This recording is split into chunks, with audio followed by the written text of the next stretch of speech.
Smart TV is a gift.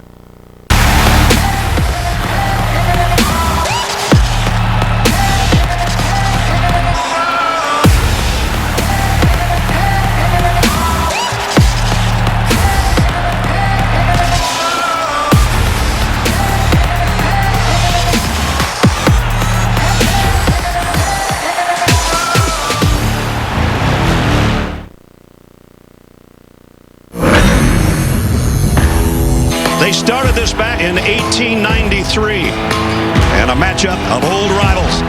More memories will be made here today. I'm gonna bring the fire. Gonna claim my victory. There is the snap, the kick. A team's on Van Tippett has won the ball game.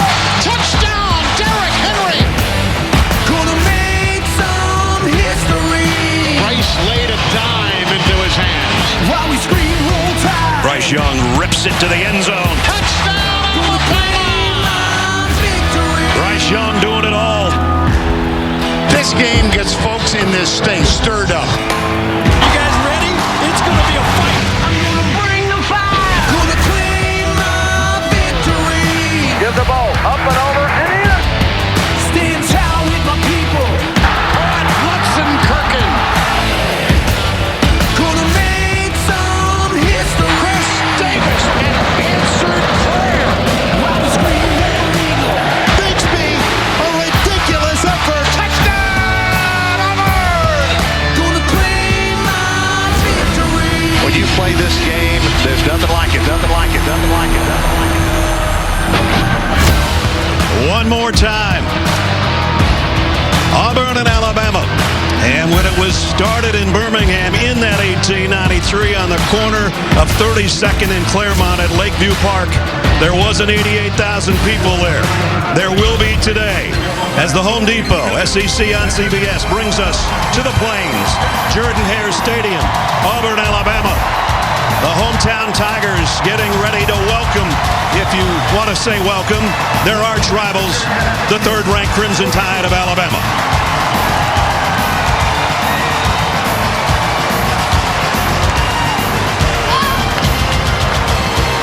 Oh, what a feeling it is. Welcome, everybody. We had Thanksgiving Thursday. We had Black Friday.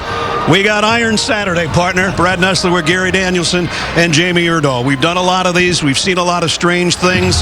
And it hasn't been kind, really, to Nick Saban teams, be it at LSU or at Alabama. So we'll see what happens. No, for as great as Alabama's run has been with Nick, this has been a house of horrors here. It started 3 out of the last 4, but it started in 2013. It was the kick six, and I can remember Vern calling it. Remember that, Ness? Chris Davis. There are no flags. It's exactly what it was, the kick six game. And then in 2017, it was the jump six with Kerryon Johnson. And then in 2019, Mac Jones, remember, it was a pair of pick sixes. This place has been tough, but today, if Alabama's going to do it, it's a really good Alabama team against this place. That's right, against this place. And this place is going to be noisy as it already is for the quarterback for Alabama, but he's been special. You know, we knew that Bryce Young was going to be a special quarterback, but he's really exceeded my expectations. When you call plays for Alabama, it's hard to take the football out of this guy's hands. He's like a point guard, quarterback, almost a head coach on the field. He does it all for this football team, having a brilliant season for a team position to make a run at the playoffs. And the playoffs would be indeed against Georgia in the college football playoff if they beat Georgia in the SEC title game. But first things first today. Normally we're talking about Bo Nix when we're talking about Auburn. He's out with a broken ankle, and so TJ Finley takes center stage. Yes, TJ's a lot different quarterback than Bo Nix. Bo could move with his feet, give pressure to this Alabama defense, but TJ has started and played against Alabama at LSU. He's a gunslinger. He's going to throw it from the pocket. He's very confident. We talked to him But, you know, we kind of dwell on these quarterbacks and passing game, but everybody I talk to in this league says if you're going to beat Alabama, you better be ready to play physical football. I think that's the story of the game. Ryan Harsin said that about 5 times to us yesterday, and then he said, guys, it's your shot. It's your moment in this game. That shot and that moment is just minutes away. The Home Depot SEC on CBS is sponsored by GMC, DirecTV Stream, Wheels Up, and by Voya.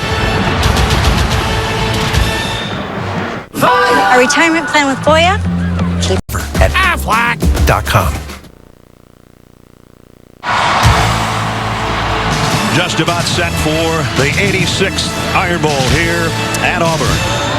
And a guy that would give anything to be playing in this game will not be. And we talked about it. Bo Nix, he's with Jamie on the sideline. Bo, you had surgery last week. We wanted to ask you, how are you feeling and what have you been told about your recovery time? Yes, ma'am, I'm doing great, and I did have surgery last Monday after the Mississippi State game, and looking good, like it's going to recover well. Great doctors, great physicians, all that are taking care of me, and it shouldn't be too long until I'm back getting going and running around again. You've played in this game, you've won in this game. How did you help TJ Finley prepare this week? Well, you know, you just got to kind of stay in the moment and not let it get too big for you. At the beginning, everybody's first one, you can kind of let it get super hype, but you just got to settle down and continue to play 4 quarters. Do you have one more Iron Bowl in you next year? Well, we'll see. We're going to enjoy this one today and then hopefully recover soon, and then I'll make that decision later. Thank you, Bo. Thank you so much. A little less pressure for Bo today. The fans are riled up. Alabama won the toss and deferred, so Auburn and TJ Finley will get their hands on the football first. Alabama with a 10-game lead in the series. Home teams won the last 5. It's beautiful out here on the plains. A perfect day. Will Reichard has got it teed up.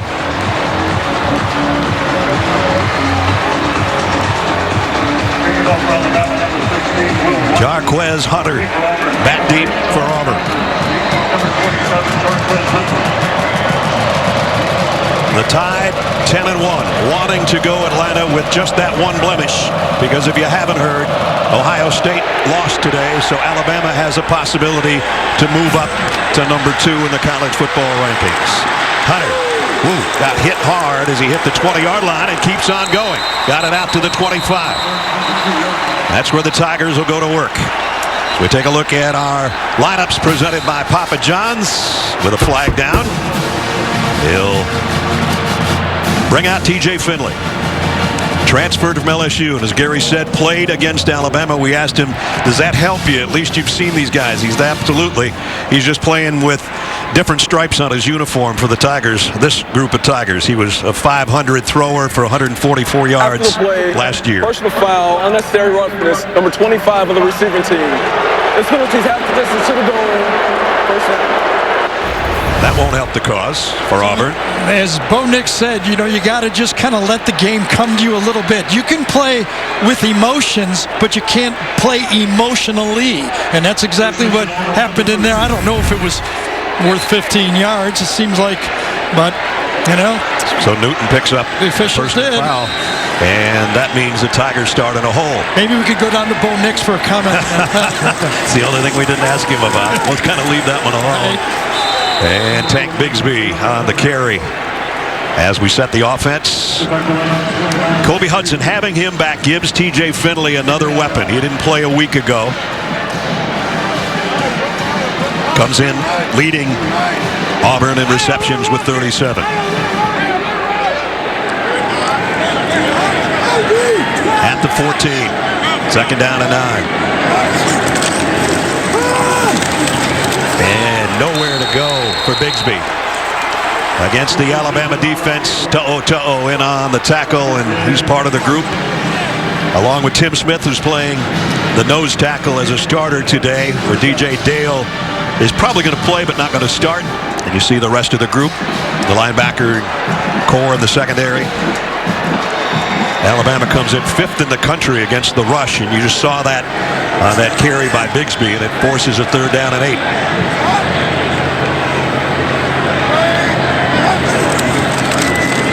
Finley's first throw, maybe. Nope. Will Anderson there, close to a safety. Another sack for number 31. And the stunt that everybody's seen over and over again, they just come and wheel him inside. Starts outside and then comes right over the center. Auburn probably practiced it 50 times this week. It's a backdoor tight outside linebacker coming around, and a sack on the first pass play. 14 and a half on the year for number 31 at a tough spot for Chapman, the punter. His back foot just about on the back line. Slade Bolden's camping under it with a fair catch call and taken around the 48-yard line. So already Alabama's in a short field, courtesy of the sack by Anderson. So again, you start emotionally and you get a penalty and a sack on the first drive and give Alabama that type of field position. Not a good way to start this game for Auburn. Absolutely not. Papa John's starting lineup. It all starts with Bryce Young. Number 9, sensational season. We watched him last week with 559 yards and 5 touchdowns passing. Here's the rest of the group that joins him, led by a tight end offensive lineman guy that doesn't get a lot of credit, Kendall Randolph. He really helps in the run game when he's in there. Jamison Williams in motion on a bootleg throw in the turf, and lot to the intended receiver, but good pressure by the Auburn defense, led by T.D. Moultrie, part of the defensive front. Roger McCreary will be a busy guy today at corner, one of the best in the SEC, but covering John Mechie and Jamison Williams is a full-time job. Second down and 10 at the 48. Brian Robinson, no gain. Nice job by Derek Hall.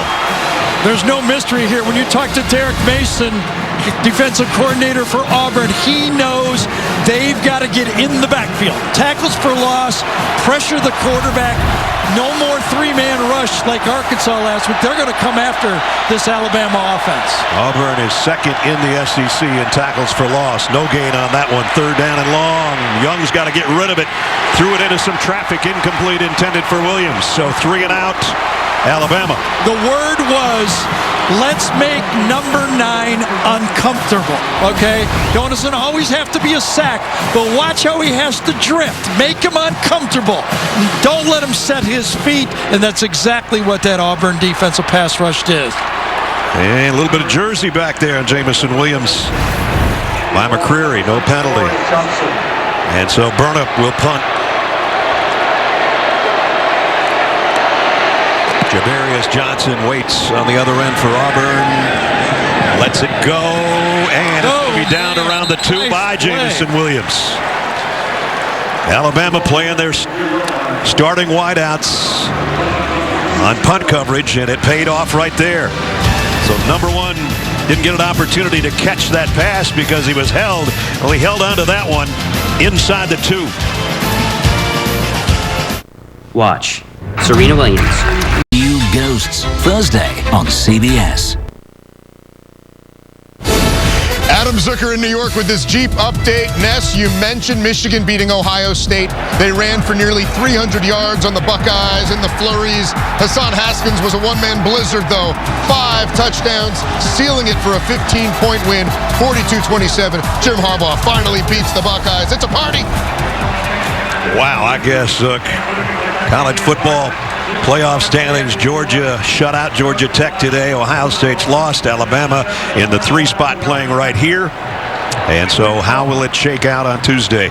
We'll have to wait and see. Right now Auburn, after a nice punt by Alabama, buried in their own end zone again. TJ Finley will line up in the end zone as Jamison Williams down it at the 2.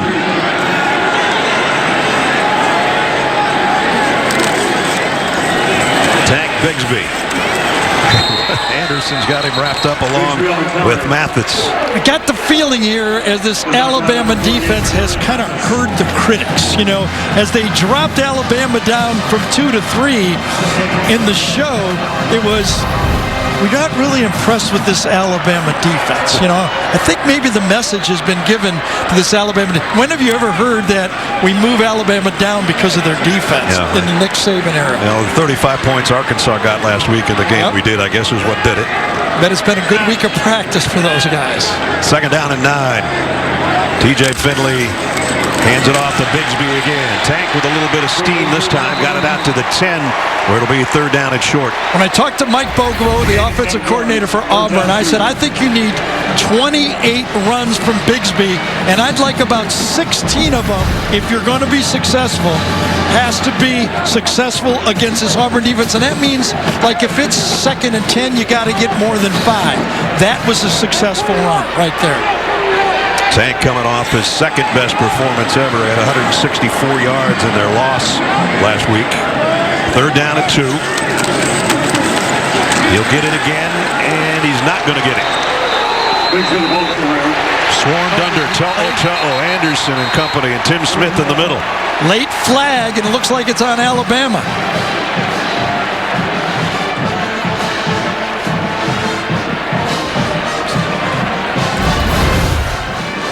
Late face mask call. Right, well, yeah, right in the kind of ear hole and face mask at the same time. Alex Moore with the call. Personal foul, face mask, defense number 15. They had him stopped. That's a costly penalty because they would have forced another punt from deep in their own territory. Yeah, and that's it. As you mentioned, Tim Smith in there right in the middle of it, the nose tackle. Only one player all year, TJ Price from LSU, has gained over 100 yards against this Bama defense. Sometimes you get caught in all the passing yards, and there's been a lot, but the Bama defense is still stopping the run this year. So now a little breathing room for the Tigers from the 26. Finley over the middle, complete. Short gain, caught by Demetrius Robertson. So TJ Finley is not Bo Nix. We talked about that in the open. He's not going to run all around, do those spinoramas and run one way and back the other. 17 seconds. Yeah, exactly. So he has to throw in rhythm. The offense is going to give him easy throws, first throw. If the first guy's open for 5 yards, take it. Don't wait for the big bomb every play. Move the chains with first down throws.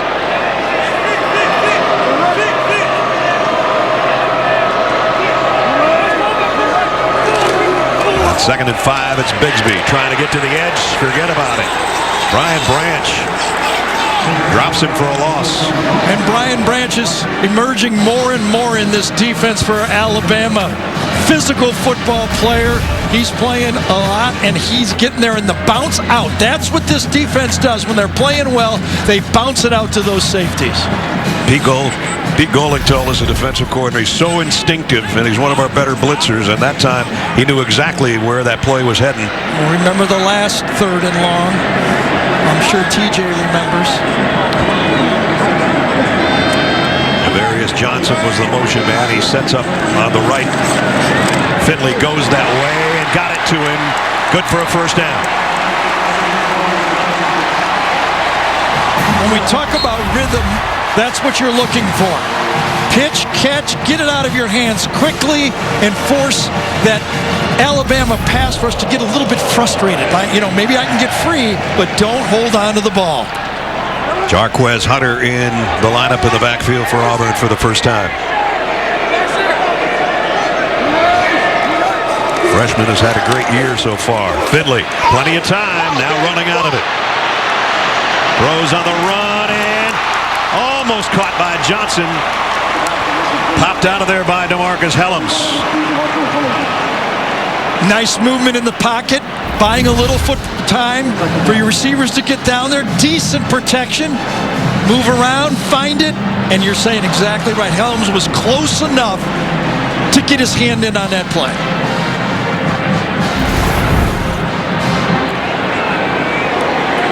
So 2nd down and 10.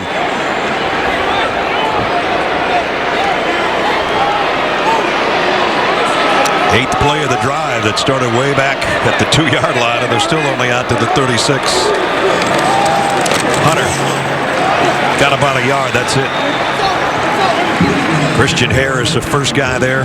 But you can really feel this Alabama front 7 or 6, whatever it is, with the spread out formations. The 4 down linemen, the 2 inside linebackers are figuring that Auburn's going to try to run the ball right up the middle. Without Bo Nix, they're playing it tight and forcing that run to bounce outside. I don't think they fear, obviously, that quarterback keeper to the outside that Bo would have brought. LeBron Reyes had so many injury problems through his career and hadn't played much until last week in on that stop.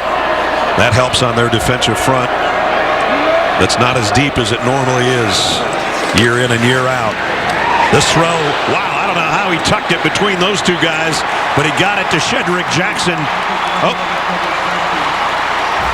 I don't think he caught it. You know who dropped in there? Will Anderson, number 31. I think that surprised the throw. There he is. Instead of rushing the quarterback, he's back there in coverage. Did he get it or not? Yeah, he got it. For a second there, one of the officials was saying, good, but he kept it, tucked it into his lower half. How about that? You're getting ready to throw the football, and 31's out there when you're ready to throw it. Now he's in his track stance. 31, that is. Anderson, after that first down throw, out to the 46. Bigsby? Nothing inside. Nothing. And Anderson is there again. Even though that running game is not working, Mike Bogo knows he needs to keep pounding the ball. He can't put pressure and make this a passing game. I talked to him yesterday. He said, I know they're not all going to be clean, but we got to continue to pound the ball. 2 tight ends set right now, even though they're split out wide, and Schenker and Fromm. On 2nd down and 10, Will Anderson is not in the lineup. He asked for a playoff. Down the middle, complete. No, in and out of the hands. Incomplete.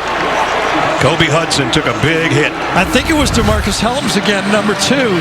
Got the matchup against the linebacker, get inside, and yes, it was DeMarcus Helms coming up. So he's got 2 really PBUs, passes broken up, one with his hands and one with his shoulders and forearms. DeMarco entered as a reserve last year in this game and ended up with 7 tackles. And he's a starter now, and he's made some big plays. But the Auburn drive keeps going if they can pick up 10 on 3rd down. To'oto thinking about a blitz for Alabama. He backs out of it. Finley scans the field, rockets one down the middle, but it's incomplete. And Auburn looking for a flag, and they're not going to get one. Josh Jobe with a good job that time in coverage. A little concerned that his a bit of a turf toe. Got taken out of the game last week when he struggled a bit against Arkansas, but perfect coverage on that play. Well, at least Auburn's going to flip the field here. They started way back at their 2-yard line. If they get a good punt here, it might be Alabama maybe inside their 15. Yeah, to winning field position and taking time off the clock. Chapman to punt. Slade Bolden shades his eyes back there as a high wobbly kick. He stares into that sun and makes the catch right about at the 15-yard line. So, a pretty good drive just to change the field position here with 6:17 remaining in a scoreless first quarter at Jordan-Hare.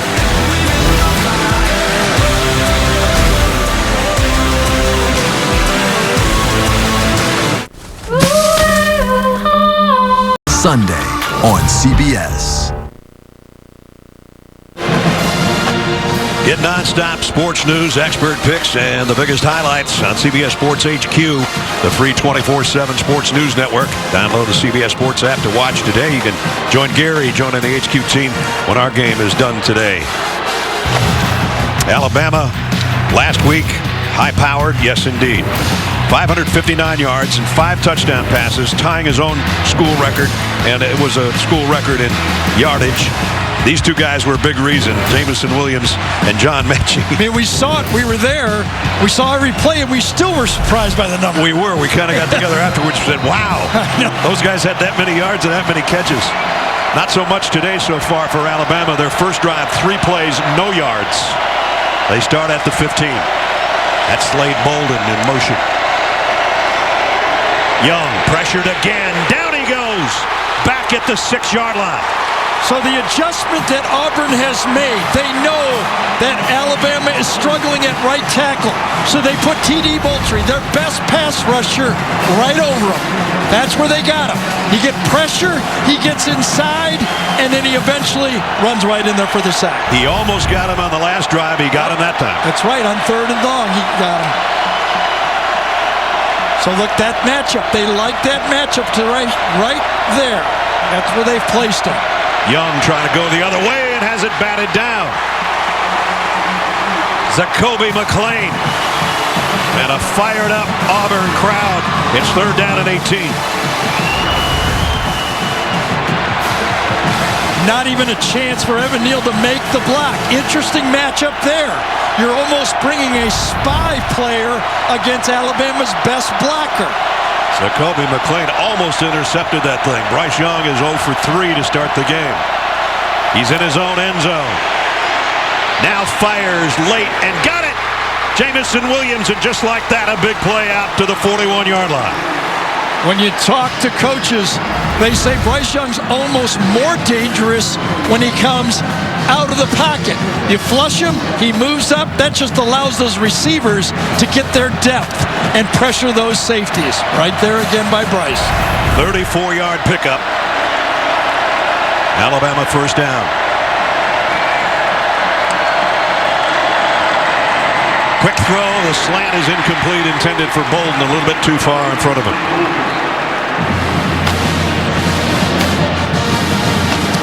Bryce Young, the last 2 games, those numbers are just incredible. You know, and you figure, okay, you know, should Alabama establish a run, you know?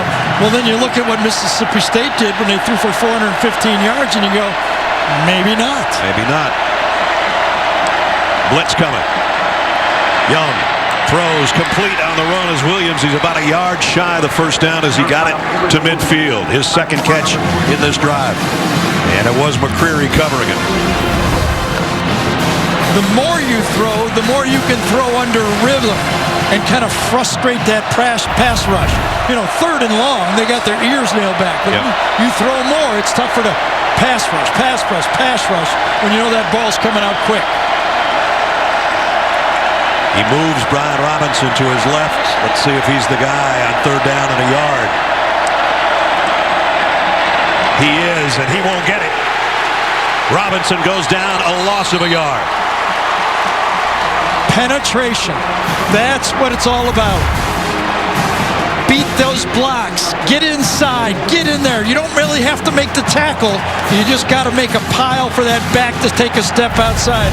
And you know this Alabama offense, they were 57% on 3rd down conversions. That's the best in the country. 2 stops already by this Auburn defense on 3rd down. Burnip had a really nice punt last time that was down at the 2-yard line. Unless he gets all of this, he won't get it that far. And it's an end-over-end punt. Fair catch called for and taken around the 12 by Javarius Johnson. So the battle in the Iron Bowl. Hard hitting. No scoring. 1st quarter.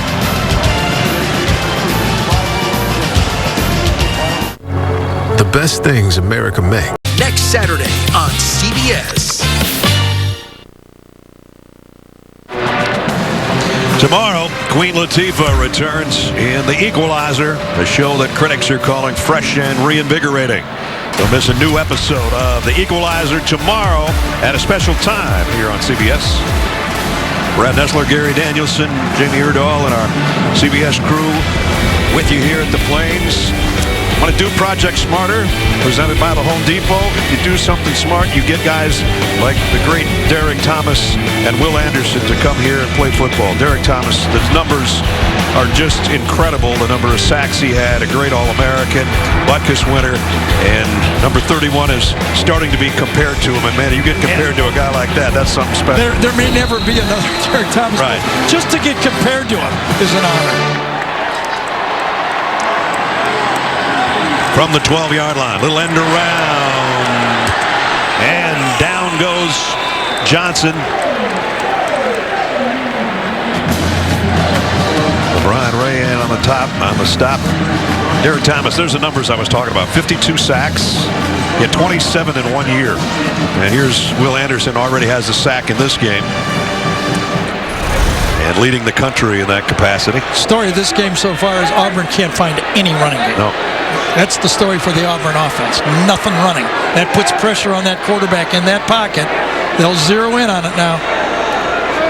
Kobe Hudson in motion, settles in on the left side as Finley goes. Oh, what a catch out at the 30-yard line by Schenker. Now that's a tight end. Whew, that's a tight throw. He's in the H-back position. Really good coverage, perfect pass, and a better catch, because I'll tell you that play, Brian Branch is all over it. You can't play any better. We talk about 50-50 balls. That was about a 10% chance to catch that one, and he came up with it. John Samuel Schenker, one of the seniors playing their final game here at Jordan-Hare, with a great grab out at the 30. First down, Tank Bigsby off the right side. Got about a yard. Christian Harris was waiting for him. Yeah, that's the 8th rush attempt so far in the first quarter by Bigsby. What has he got, 9 yards maybe? They're bottling him up. You know, they thought that if you could get half his rush attempts to be 4 yards or more, they'd be happy. He's only got 1 rush attempt for more than 4 yards. All the yards are hard to come by, as you saw that graphic for both teams. Not much offense either way. Blitz coming off the corner. Finley throws too high, incomplete on a slant to Hudson. That'll bring up 3rd and long. Jordan Battle made the play and brings up a 3rd down for Auburn. Yeah, good coverage that time. These Alabama defensive backs are feeling kind of what we've been talking about, that TJ wants to get that ball out of his hands quickly, and they're kind of squatting on these throws right now. The slants are tough to get. Everything has been really tight coverage. Hard to go deep on 3rd down, but sooner or later they got to loosen that Alabama secondary up. Sean Shivers in the backfield with Finley. He's a good pass receiver out of the backfield. Finley has to scramble around. He might run now. He will. He's not going to get the first down, though. Yeah, that's good defense by Alabama. Flush out the quarterback. He's not one of those quarterbacks that you mind rushing fast. If you rush fast and he goes out, okay, we'll just chase him down, get him out of the pocket, and play good defense on 3rd down. That's a win. And that'll force a punt.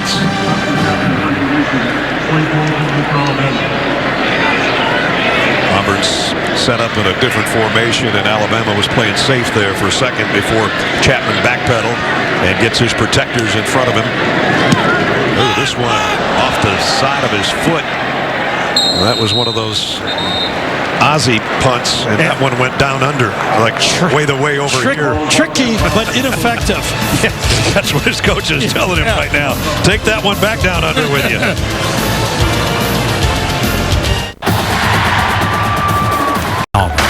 Learn more at auburn.edu. Want more stats? Just ask Siri, who leads college football in passing touchdowns. Back at Jordan-Hare Stadium, unique shots of today's game provided by the Home Depot. Packed house here at Auburn. No score, late first quarter.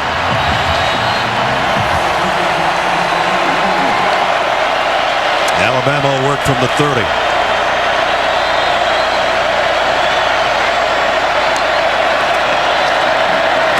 Ryan Robinson, little delay, got about 3. That's it. Well, we talked about Will Anderson on one side of the field making the plays. Well, Auburn's got a guy making plays too. His number's 99. The veteran edge rusher, finally healthy, has made an impact so far for this Auburn defense. He might be coming right here too on 2nd down and 7. Young's going to flare it out. John Mechie got the corner and close to the first down. A little bit short, I think. Zion Puckett made the tackle. Kind of laughing when I talked to Derek Mason. I said, "You're going to do any three-man rushing?" Big smile. No, we're not. No, we're not. That does not work. That does not work against this guy. We're going to take away his space. Whistle before the play and a timeout. Auburn. Taken by Auburn. With 9 seconds remaining. With the timeout, we'll take it as well. 3rd down and 1 coming up for the Tide when we come back.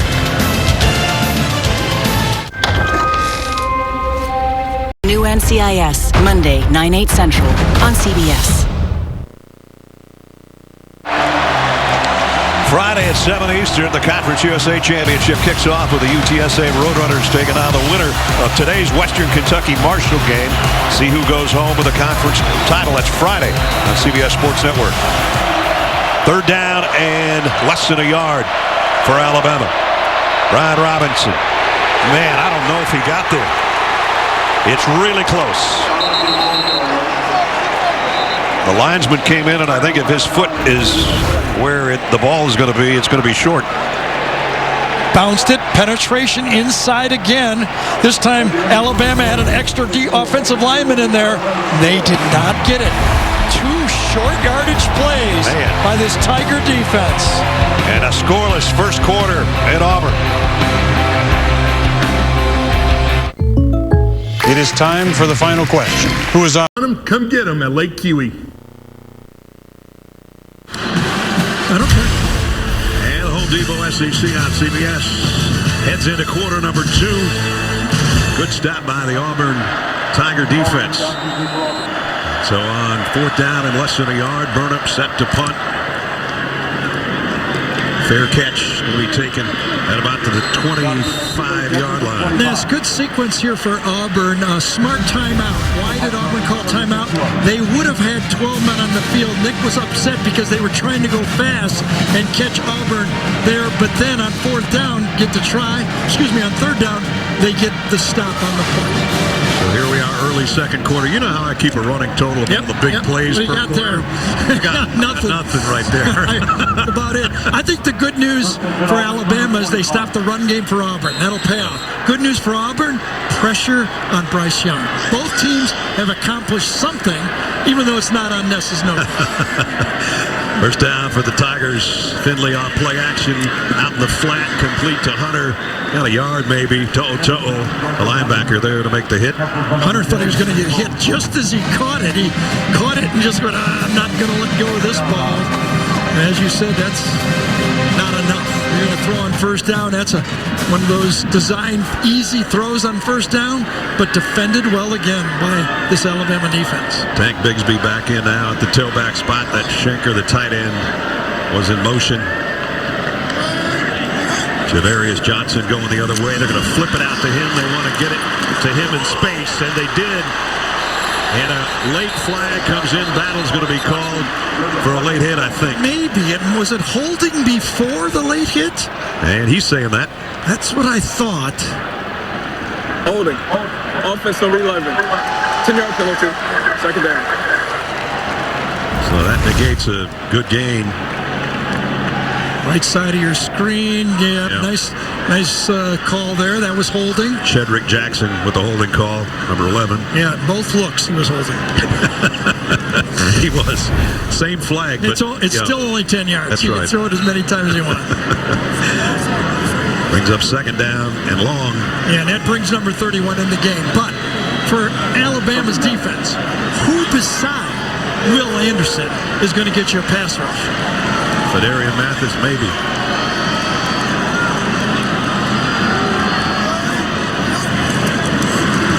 Finley. Nice throw and catch out across the 30, and that is to Shedrick Jackson. Josh Joe was there to bring him down. I think the thing that stands out to me when I watch this Auburn tape is they really don't have that wide receiver that is a mismatch at all. Yeah. I mean, the Alabama corners are just clamping on everything. I just don't feel any fear from the corners for Alabama. Now, Armour Davis hasn't played all game. It's McKinstry, number 1 in there, the true freshman at corner. corner, but so far he hasn't even been attacked. With the exception of Javarius Johnson, all the Auburn receivers are about 13.5 yards to catch, those kind of guys. And nobody's real tall, 50-50 balls. 3rd and 4. Finley gonna go down. Tried to get out of there and couldn't. Dallas Turner was there, so was Fedarian Mathis. So TJ Finley did what he was told to do. Ride up in the pocket if it's not there. Don't be going wide. But the Bama pass rush got enough pressure inside. 31 standing in front of you, and then you get tackled from behind by Dallas Turner. Good pass rush. I said, who else? That time it was Turner. Turner getting better in that capacity. The freshman every week. That's his 4th sack of the year. Forcing another punt from Chapman. High end-over-end kick. Bolden fields it just inside the 30. So back to the Alabama offense we go. 12 minutes, 18 seconds remaining first half. Alabama's defense does its job. The offense is up next.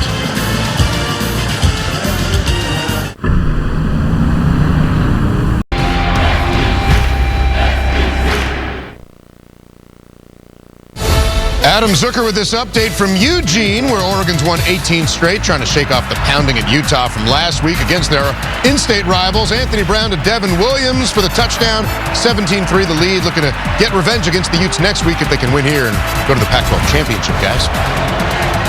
All right, Zucker, I'm glad you could see those guys in all green on their home turf. So far, Alabama's been punting, and that's about it. Jamison Williams in motion. All the receivers in tight.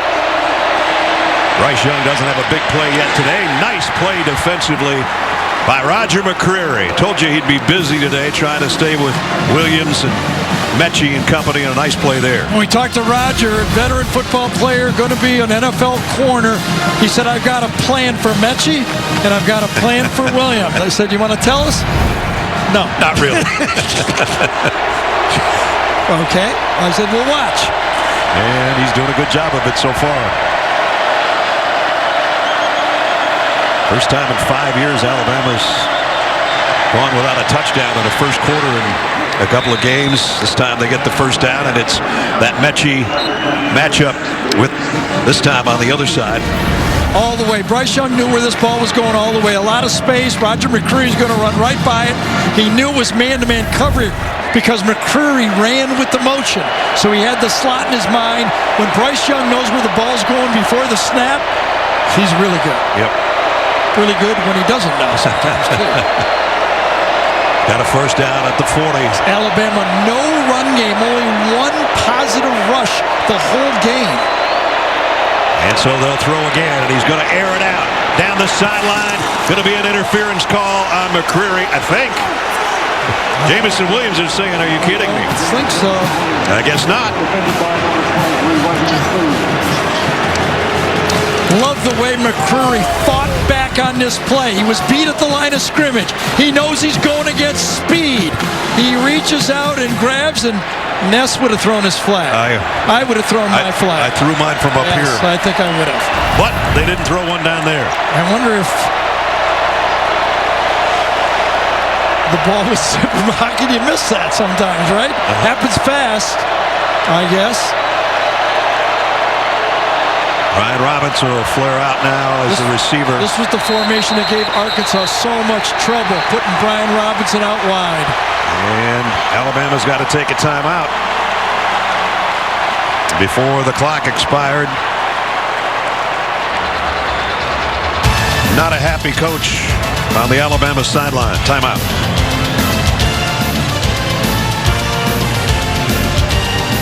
CBS News, 60 Minutes. Sales event is at Lake Kiwi, Chrysler, Dodge, Jeep, Ram, and Ford. Now it's time for our hometown connection presented by T-Mobile. Let's check in with Jamie. A four-sport athlete in high school. Now he's a cornerback for Auburn on Saturdays. Roger McCreary, one of 32 seniors honored here today, has this wonderful connection with his mother, Felicia James. She stayed home today, let other family members honor him on senior day. But his mother, Felicia, is really the true athlete in the family. Her nickname growing up was the Icebox. And that's not just because she was athletic. She played Little League football. Her family members told me that she was a linebacker when she played Little League football. She drove Roger to every one of his practices growing up, and those two have a wonderful connection as he is honored here today in his career at Auburn. One of the seniors honored today said he grew up an Alabama fan. Not anymore. Man-to-man indicator, linebacker out with Brian Robinson.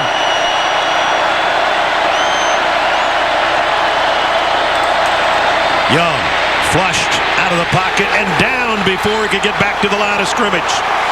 And it's Colby Wooden. So the pass rush of Auburn has been a difference in this game. Alabama can't run and pressure again. This time by 29 Derek Hall that does it and forces Bryce Young up in the pocket. That right tackle spot for Alabama the sore spot. Continues to be the sore spot. Third down and 12. Alabama is great on third and long, but this is a long one, and it's getting longer by the minute. Young still keeps his eyes downfield, but he can't find anywhere to go, and he's shoved out of bounds and into the Auburn bench. And now we got a little something going on the sideline. Well, if you're a quarterback and you've got Evan Neal protecting you, you feel pretty good. He's just standing there and staring, and if you're the quarterback, just run to your sideline.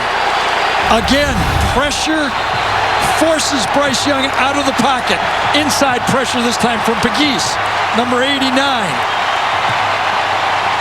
And all that did, that dust up on the sideline, is totally incite this crowd. Nice job by the officials not calling anything there. It's a rivalry game, two teams into the football game.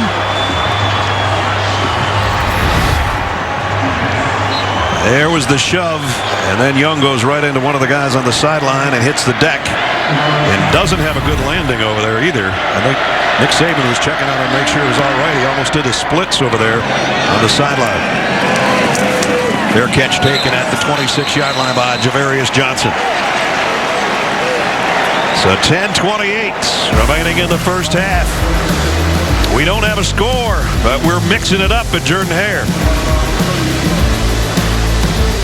Casper's best offer ever is here. Save an exclusive event now streaming only on Paramount Plus. Tomorrow, the NFL on CBS features plenty of games with playoff implications, including the top team in the AFC. Tennessee Titans take on the red-hot Patriots. AFC North showdown between the Steelers and the Bengals. As always, it all starts noon Eastern. JB and Boomer and Nate and Bill and Phil. NFL on CBS tomorrow. Well, this is the 86th edition of two teams that aren't crazy about it. Started off on the kickoff to start the football game. And that one drew a flag. This one didn't. Well, as Gary said, when you got maybe the best tackle in football. And the biggest. And the biggest. And then, the long history of this game, there's been a lot of tailbacks and running backs. Not today. And there's 5 sacks in the game to affect it a little bit, but really, both teams can't run the ball. Under center is Finley. Rose on the run. Caught and a flag. I actually thought that Jordan Battle got there a little early that time. There's 2 flags down. Is it just early or is it? I think it's not targeting. He got there early. I don't think it's targeting. He was running through the ball, running through the player. The penalty places the ball at the spot of the foul. And it proves an automatic first down. Yeah. Well, they get it right there where it was almost caught in the first place by Cedric Jackson. Good call. They first down, haven't been able to successfully. Another one of those easy throws for your quarterback on the bootleg. And I got to say that's not a bad play by Battle right there. Going through the ball, got there, what, half a second? Yep, that. Yep. Schenker, the tight end, in a slot to the left, has got one of their biggest plays so far today. One of the only big plays so far. And timeout taken by Auburn. Didn't like the looks of something. Second charge, timeout of the half. And they have only one timeout remaining. 10:22 remaining. First half of the Iron Bowl. No score.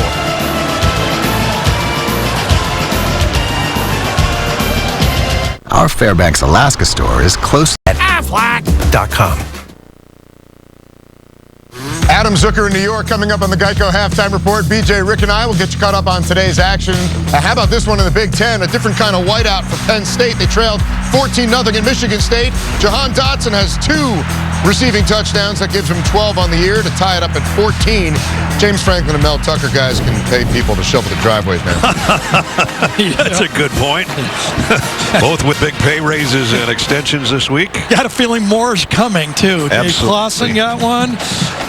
Here's a quarterback comparison so far, and that is not Bryce Young's normal type of numbers. Yeah, but if you're Auburn, though, and I think it's a reason that Brian Harsin called the timeout. Obviously, they weren't in the right formation for that play, but he has the feeling that sooner or later, how long can this defense pitch a shutout against that guy? Yeah. So I think he feels right now, with this field position, we got to create some points here. Now they've got those 2 receivers to each side look, except Johnson comes back in motion the other way. Up the middle with Tank Bigsby for about 3. Tank, who's closing in on a 1,000-yard season. Yeah, and in this game for Tank, that's a long run. He's winded after that 3.5-yard run. 3.5. Coming off a 164-yard game on 22 carries last week against South Carolina.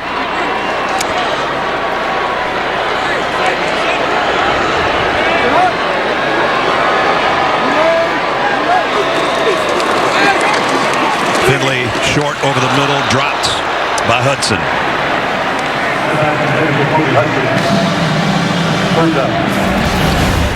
Third down and long. If you're going to win these big games, you got to throw accurately with those short passes. Coach gives you an easy completion, and you got to get that ball in front of that guy. That short of a time, the receiver does not have time to adjust it. It's got to be on target. That's got to be frustrating to a former quarterback, Brian Harsin, right there. In his first year after being the head coach at Boise State. His first Iron Bowl. Third down and 7. Finley getting happy feet. Almost got sacked. He got rid of it, but it's incomplete. That's exactly right. The protection was pretty good. And he's felt the prior sacks and the prior pressure forced this one. He needed to hang in there. Had a receiver coming wide open that time in Jackson. And that's a play, 2 plays your quarterback's got to make to beat a good Alabama football team. You got to make those plays. Our 9th punt of the game coming up. Oscar Chapman.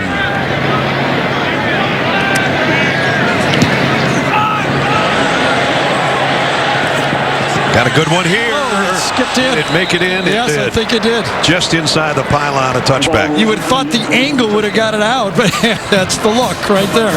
It's like, wow, I had a 30-yarder early and the coach didn't like it. I got all of this one from my AT&T 5G pylon cam, but right after that, it bounced into the end zone. Turned a little bit left and straight in. Well, while we've got the offense coming out, we'll test your knowledge with our trivia question, which is, who's the last Alabama-born quarterback to start for the Tide in the Iron Bowl? This guy's from California, so we know it's not Bryce Young. On the RPO, he threw it right in the 8 of Mechie, and he dropped it. This is an RPO. You fake it. Running back thinks he's going to get it. Offensive line thinks he's going to get it. Mechie knows he's going to get it, but doesn't. Don't see that happen very often from John Mechie. Second down and 10.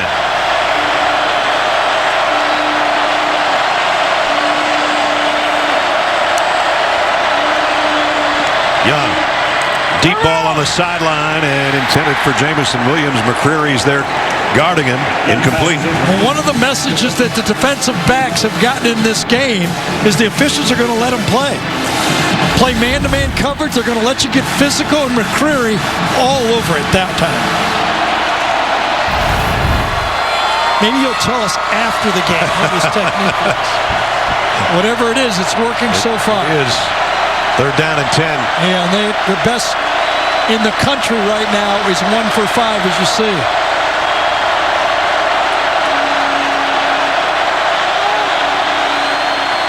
Latu gets in closer to try to help in pass protection. Play clock down. Will they get it off? He's going to go deep on the sideline, just over the outstretched arms of Mechie. Just about didn't get that play off. Remember, that's not the game clock, and everyone who's followed this series knows that 1 second or 0 seconds on the game clock means a lot, but the play clock, the official has to look up. He sees 0, he has to look down, the ball's on the ground, he calls it. That time, just enough time to get the snap off, but not the completion. Here comes punt number 10. Oh, and it's partially blocked and picked up on the run, and then a big hit out of bounds by Jamison Williams, and here come the flags, and here comes the mayhem on the sideline again. And the question for Jamison Williams is the targeting. That's the question. Remember, he downed the ball at the 2-yard line on one punt, and now down there on punt coverage again, made a mistake.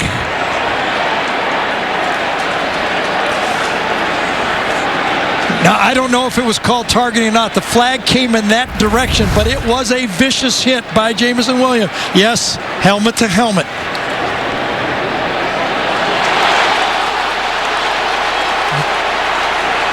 Looked like the crown of the helmet to the side of the helmet from that. So one of the questions always is, when you have your great players on special teams, are you worried about getting them injured? No, we're not. But this time, you're worried about, is it targeting? Yeah, remember, they lost Jalen Waddle on a kickoff return to a leg injury. There's another look. Well, in my mind, there's no doubt that his helmet hit him. Gene Steratore is our rules official, part of our crew. Gene, what are you seeing? Because this is a runner. Targeting.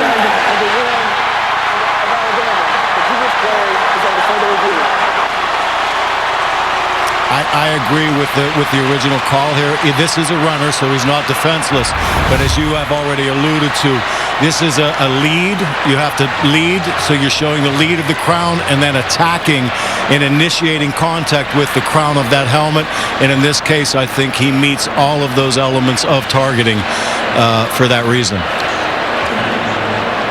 And if so, it would be the end of the day for number 1.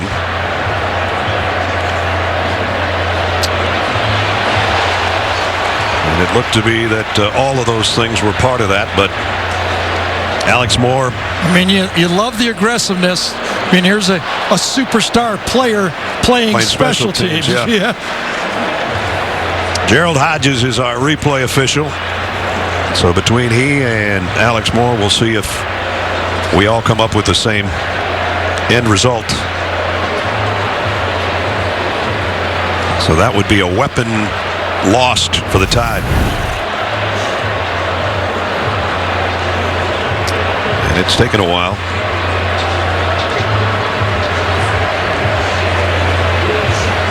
Meanwhile, an animated Nick Saban on the sideline. Excuse me, Gene, go ahead. You have an opportunity, if you're looking at the defensive player there, to just turn the shoulder a little, right? I mean, you've got to keep that head up a little bit. You can still deliver a very physical blow there and initiate that contact with your shoulder as opposed to your head, because truthfully, the defensive player is putting himself more at risk of an injury because of the compression that direct hit with the crown of his helmet would cause to himself. So you'd like to see him get his shoulder in there and initiate with the shoulder. Nick Saban did a good job going to talk to the other players. After review, the ruling of targeting is confirmed. Number 1 for Alabama is disqualified for the remainder of the game. It's a tough one. It's the rules. But Nick right away went to his offensive players on the bench and said, someone's got to step up. Okay? We've got a lot of recruits here, a lot of 4- and 5-star recruits. It's your opportunity now to come in and help the football team.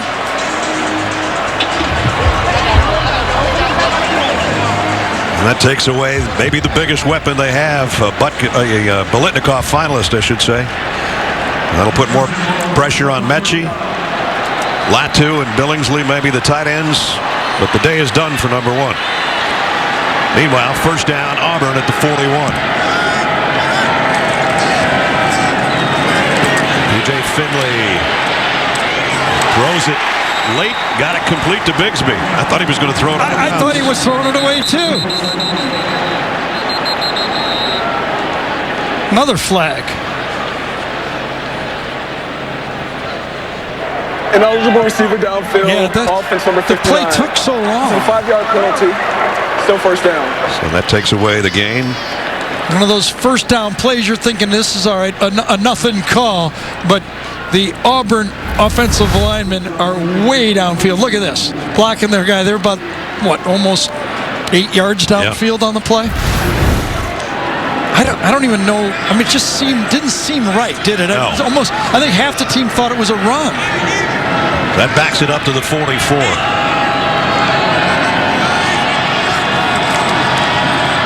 Tank Bigsby trying to cut it outside, and he's cut down. Nice open field tackle by Helms. Boy, you talk about a guy tracking. As soon as the play started, Helms knew, I got that guy. He's going to run it, bounce it outside. He knows what the defense is trying to do, and he wraps up.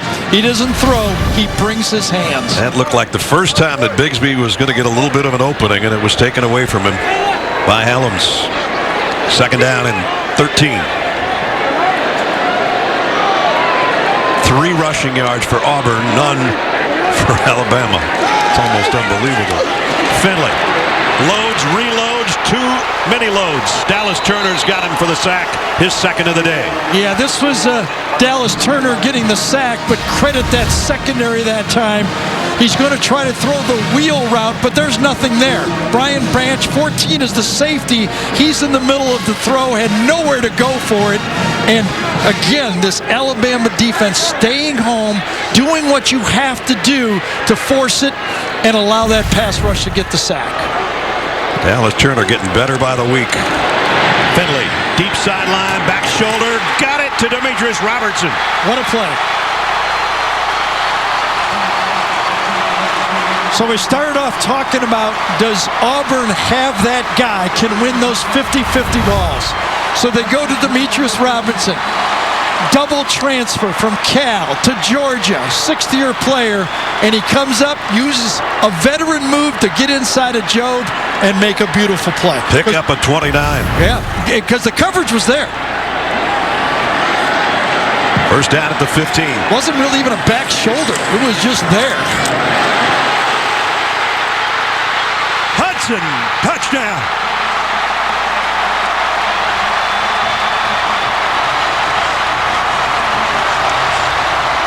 We said they'd be happy to have him back after missing last week. Kobe Hudson, they're glad to have him back. DeMarco Helms has made so many good plays. He's going to be the guy this time that just overruns it. He's coming fast, full speed, and just slips and doesn't make the play. Ben Patton in for the point after, with Anders Carlson out for the year with a knee injury, and he just tucked that extra point in.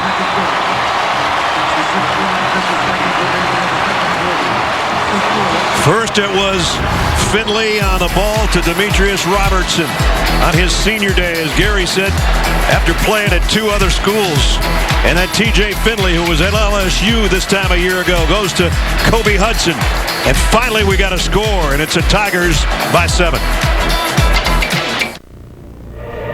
Ideas are nothing. A new Survivor, Wednesday on CBS. You think this doesn't mean everything to these guys and this crowd? Only a 39-yard drive, but it followed the targeting call. Got Auburn on the Alabama into the field, and Finley with a couple of passes and a touchdown. It is 7-0. Ness, somebody said a while back, something's got to give, right? Yeah. So it started with the block punt, just a hand on the punt, and then as it goes down deep, Jameson Williams, as you just mentioned, gets the targeting. Great field position. Nothing good's happened. 3rd and long, throw it up, 50-50 ball, your guy wins. One more play, just throw an easy little swing pass, no chance for a sack, overruns it, and the sequence, the first break of the game, goes to Auburn.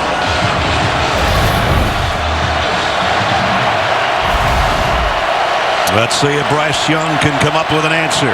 With the Alabama offense minus one of their superstars, Jameson Williams, gone for the game. And a whistle stops this one before the snap.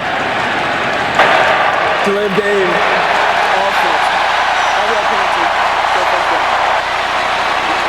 That's not supposed to happen after a kickoff. Well, most coaches would say it's not supposed to happen ever. So now championship teams know there's going to be these types of games. You're on the road, things not going well. Offensive coordinator Bill O'Brien says, all right, can't run the ball. We don't have our number one receiver, Jameson Williams. What do you start dialing up? Billingsley, the tight end, can be a big weapon at times. He's in a slot to the right, Bolden wide that way. Jacoby Brooks has replaced Jameson Williams. He's down to the bottom of your screen. Young goes short to Mechie. He gets it out to the 29. Remember what Nick Saban did? When he saw the targeting to his home run hitting receiver, he went right to his offensive bench and said, guys, time for you to step up. Somebody's got to step up here.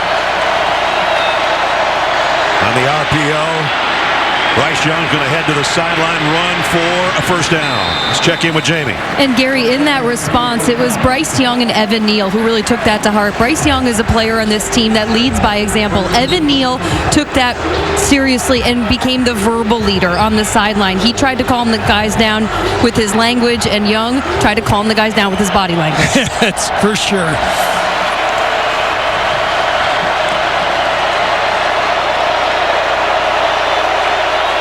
From the 36, play action, Bryce Young's going down. Wow, that was like a rocket from Smoke Monday around the corner. But that right side pass rush, no matter what happens over there, you know defensive coordinator Derek Mason has circled the right side of Alabama's offense. Whether it's the tackle or a tight end, that time they had an extra lineman in, Kendall Randolph. Brad talked about him in the open. He was in there, and Derek Mason has been attacking that right side of this Alabama offense. Second sack of the year for Smoke Monday, who came flying around that corner, a loss of 8. Bryce Young trying to be heard with those claps in the Alabama backfield. It's pretty hard with that crowd behind you. Steps up, flares out to the left. Back to the right. He might run it again. He's not crazy about running, but he got about 8. And we didn't. It's because it's going to come back for holding. When you reverse your field, those linemen off, you're holding okay, and then he goes the opposite direction. Illegal block in the back. Offense, number 74. It's a 2-yard penalty, first in the biggest spot. So you're blocking a guy one way, and all of a sudden he turns around and chases your quarterback the other way. You hit him in the back. You hit him in the back. Damian George called for the penalty.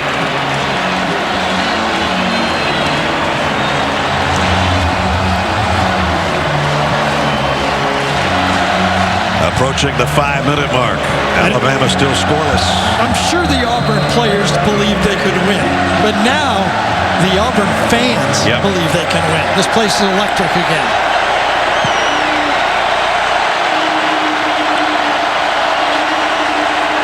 Robinson flares out of the backfield. The throw goes the other way.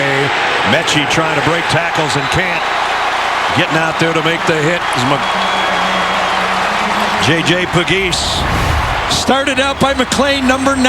He makes the first play. He splits it. Comes inside, gets inside of the quick screen, and then Pegues finishes it off. Guy that was playing tight end last year when we did this game. Third down and a whole bunch.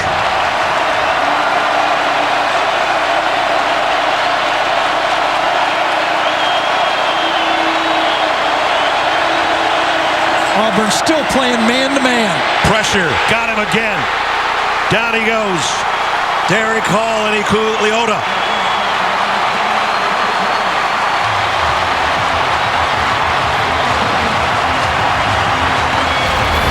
Remember, Texas A&M gave them problems with the rush. LSU gave them problems with the rush. And now Auburn giving them problems with that pass rush. Woo. Bryce Young is feeling the heat. And a punt from their own end zone for Burnett.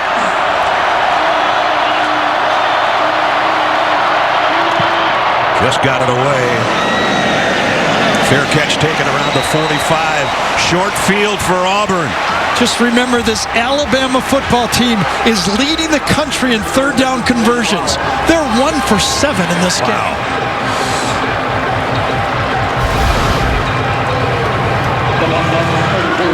3 times under Nick Saban, Alabama hasn't scored in a half. The last time was a championship game against Georgia. We know what happened in that one. And they're 3:27 away from being shut out right here. Brian Robinson frustrated on the sideline. No ground attack at all, really, for either team. But for a guy that's used to 100-yard games, I mean, he's showing the feelings over there on the sideline. To hold this offense to, what, 50 yards in the first half? Holy cow. If Auburn can do this, what could Georgia do? Oh, no. Let's not go there yet. I'm just saying. I know. Everybody's sitting there going, well, Georgia gave 160 yards to Georgia Tech today, so we got a lot of football left here. Yeah, right now Alabama's got to worry about this game. But everybody else watching thinking about the next one. That's right. I didn't mean to go there. I always tell you one game at a time. One game at a time. Actually, you tell me that mostly. Second down and 8. The 43. Bigsby into the middle of the pile for about 3. Tim Smith stands him up and still has a hold of him. Coming up on the Geico halftime report, Adam, Rick, and BJ will bring you a first half analysis and the best highlights from around the country. All coming up on the Geico halftime report in 2.5 minutes. Well, Auburn has had 33 plays, and they've been balanced, 17 rushes and 16 passes. But the balance in the run game, nothing. Just nothing. Sean Shivers in there now. The tailback spot for the Tigers. Finley, he'll go down. Fedarian Mathis drops him at midfield.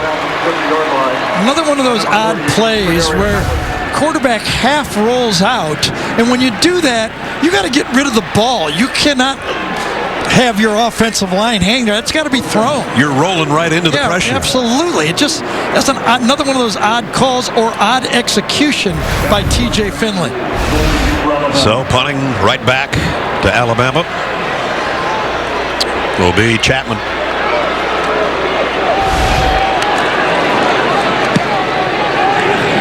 Slade Bolden with the fair catch. Takes it inside the 10. So a long ways to go for Alabama. Still have 2 timeouts with 1:23 remaining second quarter. A little bit earlier, we asked you our Aflac trivia question. And it was, who was the last Alabama-born quarterback to start for the Tide in this matchup in the Iron Bowl? Jake Coker from Mobile 6 years ago. Went on to a national championship that year. One of 6 for Nick Saban and 7 overall. But today, the number 3 team in the country has a goose egg up there.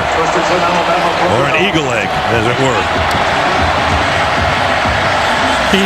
Jake Coker led him to a national championship, no doubt, but he led that ball right into Derrick Henry's stomach a lot of times.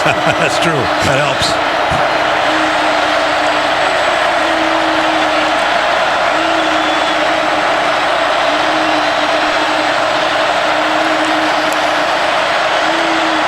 Brian Robinson trying to get to the corner.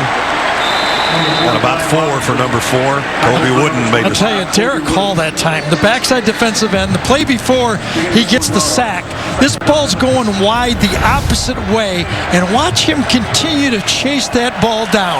That's like tailback, he runs, and he runs, and he runs, and he is there on the play. Doesn't really make the tackle, but you can feel that guy behind you. Yeah. Blitz coming. Brian Robinson again. Loss again.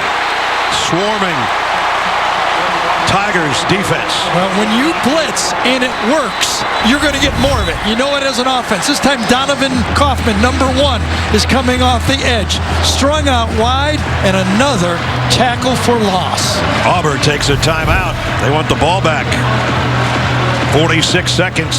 We'll be back in 30 of those seconds. I could maybe eat 2 cheeseburgers and a cherry limeade. A lot less. Like a lot. Choose Smile, choose Direct. Smile Direct Club. So 3rd down and 10 with 46 seconds remaining. And Auburn taking that last time out, hoping to force a punt here and get the ball back in good field position, maybe to try to get more points before the break. Alabama just run this ball here? That's what I thought. They do. Get out of the half. Brian Robinson trying to get to the first down marker. Got it. Big first down because it means they don't have to punt the ball backed up.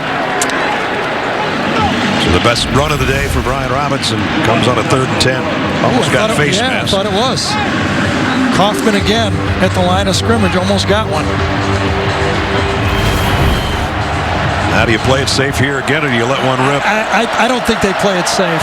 They trust number 9 with the football. There comes the rip. Broken up by Roger McCreary. Mechie, the intended receiver. Easily, too. Easily just ran with Mechie that time. I don't even think he got it into high gear. He would just rapidly see it. He saw the ball the whole way. No panic. Reached out and knocked it down. Well, you can't do it any better than that. A little bit of his right hand on it, but he got the left hand out in front. He didn't turn him. Didn't turn him, though.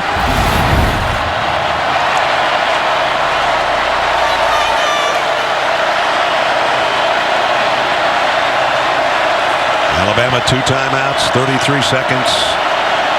Play clock winding down. Young's going to have to hustle here. And didn't get it off. I don't know if they got the timeout. No indication. Delay of game. Offense.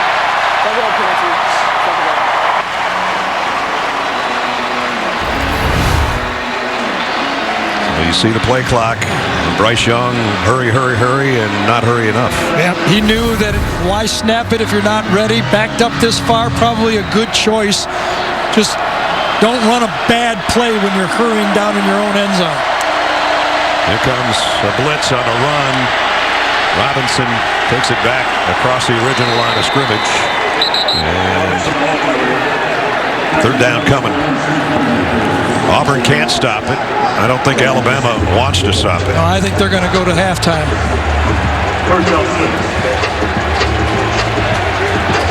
So if you want to look at what a rivalry game looks like when one team is supposedly 20 points better than the other, witness the first half of this football game. And a fired up Auburn team heading to their locker room, into that crowd over there. Not so happy for the Crimson Tide of Alabama heading the other way.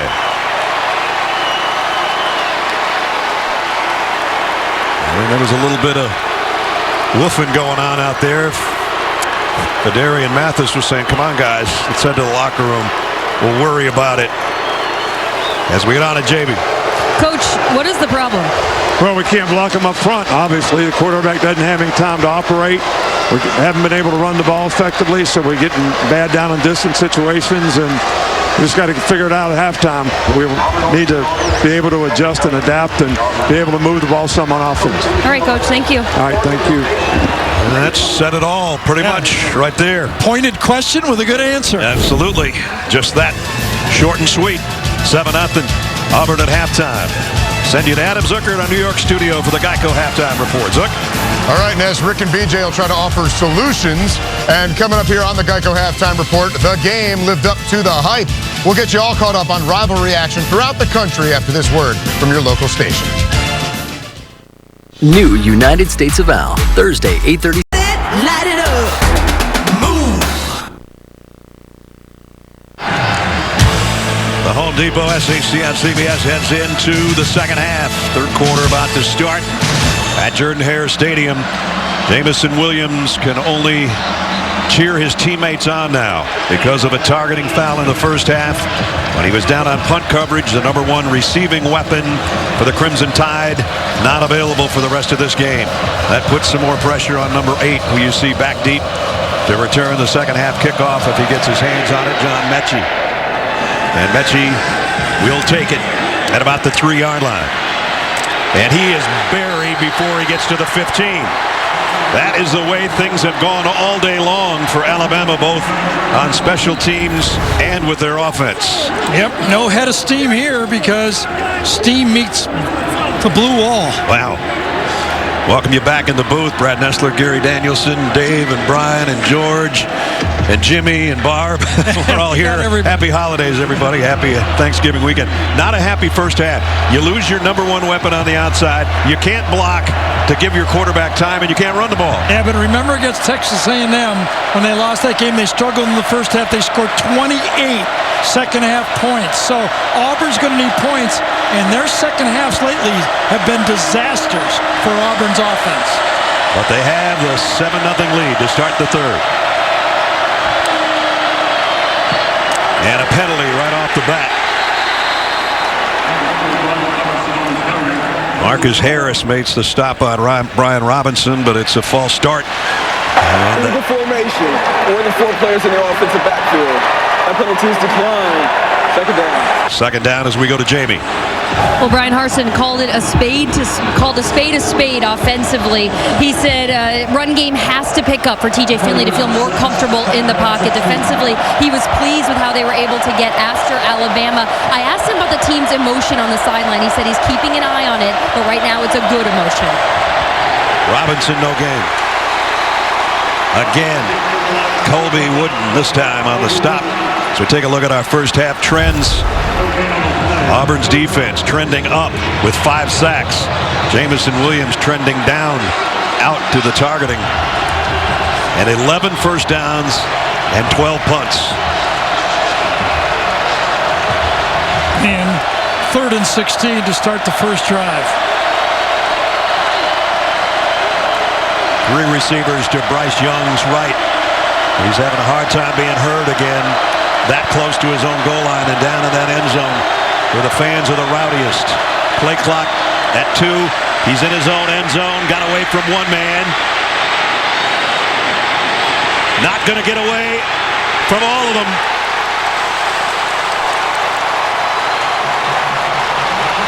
Marcus Harris, Chandler Wooten. This time it was that odd-looking front. They bring the 4th from a linebacker position, but nobody open downfield. Good coverage. And by the time maybe an Alabama receiver opens up, Bryce is running for his life. Yep, by the time Latu kind of got free, it was way too far on the other side. Brian Robinson is the guy down for Alabama. And remember, they're down so many tailbacks. Trey Sanders hasn't played a snap yet.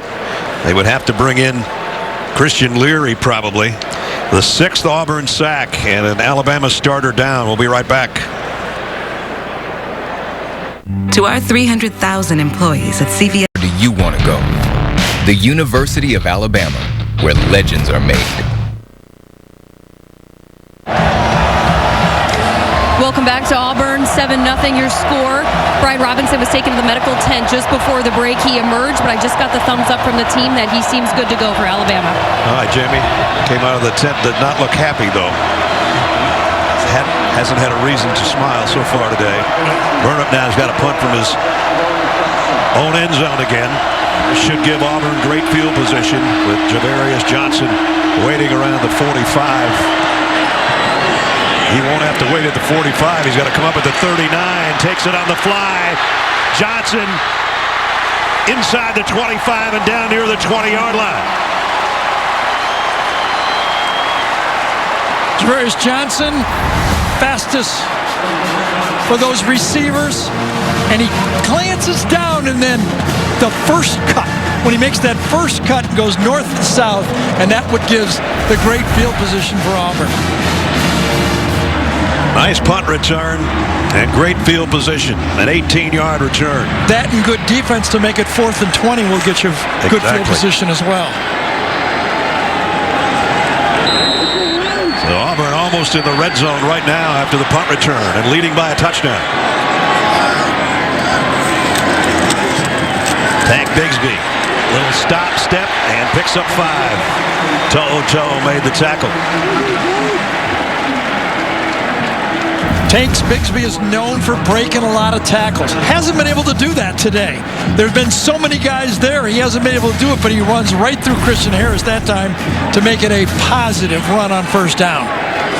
Second down at 5. And as Brian told Jamie, they got to help the quarterback with the run game. Johnson in motion across the field. He's going to get the throw from Finley. But he's going to get ripped down what a play. By Brian Branch. What a play. Samuel Shanker, number 47, I believe, was getting the block on Brian Branch in the slot. He's got him all the way.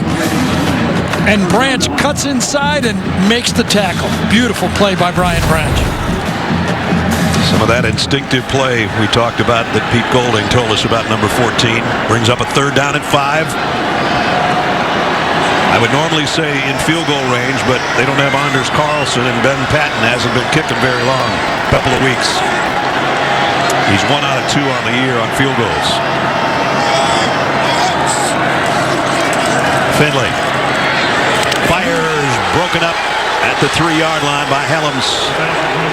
Helms has had one negative play when he overran the touchdown, but besides that, he's been all over the field. Yep.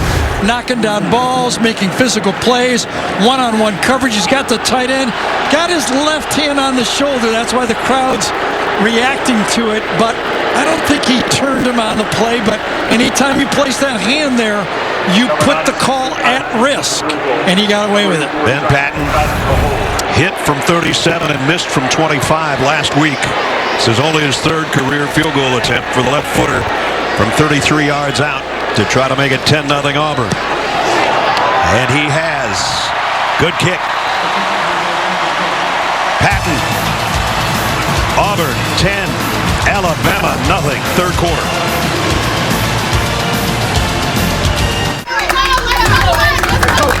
But we can save you money when you bundle home and auto with us. Pulls to the left a little bit. The Home Depot SEC on CBS is sponsored by Under Armour, T-Mobile, Zaxby's, and by Progressive. And now a taste of tradition presented by Sonic. Let's send it down to Jamie. Brad, today marks the 86th Iron Bowl, but back when they first met in 1893, Auburn was known as Alabama A&M, and Alabama was referred to as Tuscaloosa, with a K, that is. According to the Birmingham Daily News, it was a glorious struggle that February day, and the entire town shut down at 2 o'clock. The bleachers of Lakeview Park were filled with a jolly lot of men. Though the tough Tuscaloosa team fought hard, Auburn prevailed 32-22. Alabama take those 22 points right now, Jamie. I'll tell you that much. For sure. They might take 22 yards right now. And they'll bring it out to the 25.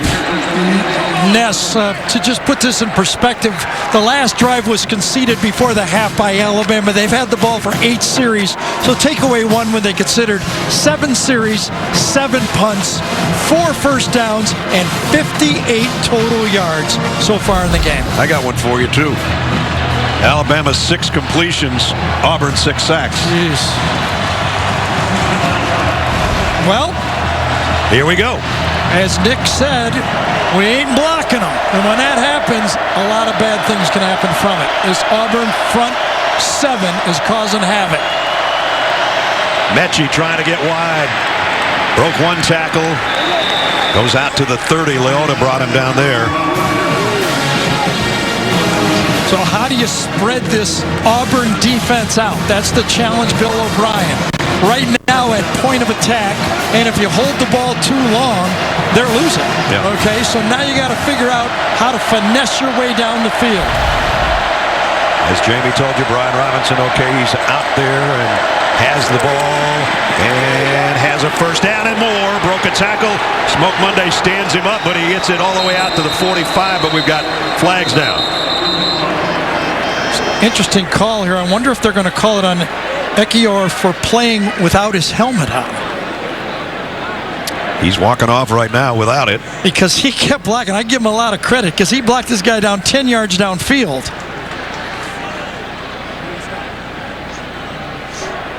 Personal foul, offense, number 55, continuing to play without a helmet. This is a 15-yard penalty enforced on the spot. Doesn't make sense. It's like a Medal of Valor for doing it, but it cost you a penalty. Here he is right here, number 55. The helmet comes off. He has to stop. Watch him continue to block, because that's the only thing I said. He goes, wait a second, I did a lot of good things there, and that's bad? So, Gene, that's the rule, I guess, and he takes one in the ear hole right there, without a helmet, I should say. Yeah, by rule, guys, he can engage with his initial engagement can take place, but if once his helmet comes off, if he disengages from that initial action, he cannot seek anything else after that. And that's what you saw once the helmet came off. He went and seeked out another defender, and that's where the foul was created and occurred. Thanks, Gene. That's a new one to me, to be honest with you. Young, Holden tried to make a diving catch and couldn't. Oh, he had a deep ball this time. Bryce usually throws to the right guy. Had a deep ball going down the sideline. That usually would be Jamison Williams. Goes down, the slot goes right down the sideline. He decides to go with the cross, and I had the wrong guy. I thought it was the wide receiver, but it was Billingsley from the slot.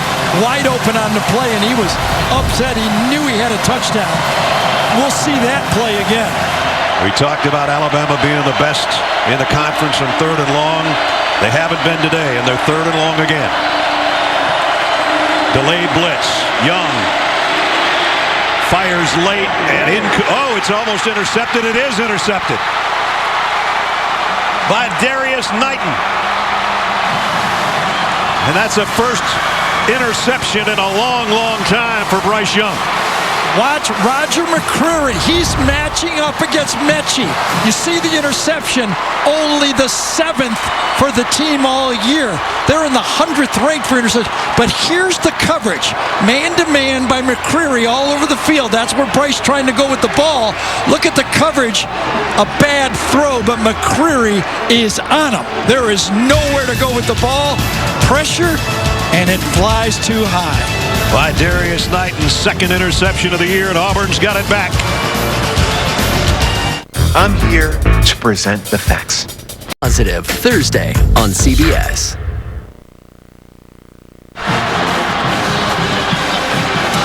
Wednesday on CBS, the legacy of the CSI Crime Lab is threatened, and the evidence points to the one suspect. New episode of the new series, CSI Vegas, Wednesday at 10/9 Central on CBS. Let's take a look at our GMC game changers. I'm telling you, this Auburn defense has been changing everything Alabama wants to do all day long. And they have pressured Bryce Young. They've sacked him 6 times. And started out with Moultrie, number 99. But it's spread. It's all across there now. I mean, just pick a number. Everybody's got that feel that they can make that play in the backfield, whether it's a tackle for a loss in the run game or, obviously, the sack game that you alluded to. And now Auburn starts in plus territory again. Tank Bigsby will go for almost 5. Remember, we talked about making the quarterback uncomfortable. Well, take away the run game, put hands in the face, and for Bryce Young, who had gone, into this game, he went 208 passes without an interception, and then that's his first in 227 attempts. Not only that, with a field position, Auburn has started at the Alabama 39, got a touchdown. The 45 had to punt, got a field goal after starting at the 22. And here they are again on Alabama's end of the field as a flag flies in, a couple of them for before Bigsby is finally released. And we have an Alabama player down as well. And that's Fedarius Mathis, I think. Holding his left arm or elbow.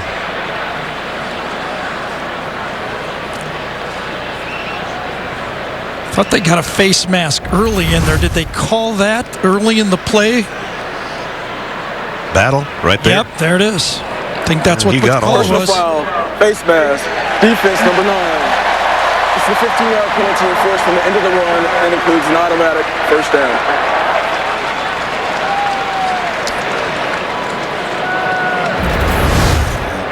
Fedarian Mathis, 48.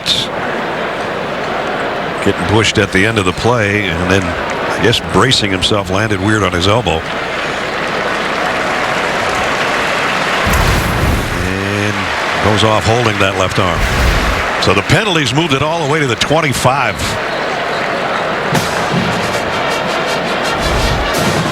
Auburn with a 10-0 lead. They're off. Their defense playing lights out. Alabama can't get anything going offensively. Man, they get more points here. It's going to be a long struggle back for Nick Saban's Tide. And when Nick Saban talked about losses here in Jordan-Hare, he said, we just made too many mistakes. They're making mistakes again, coupled with not being able to block that front. So far, that's produced that goose egg for Alabama.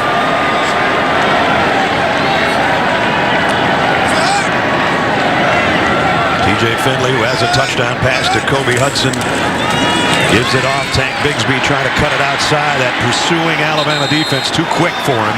Helms again. And Toa and Helms, those two guys can chase down those bounce outs. They know that that's what that defensive line is trying to do.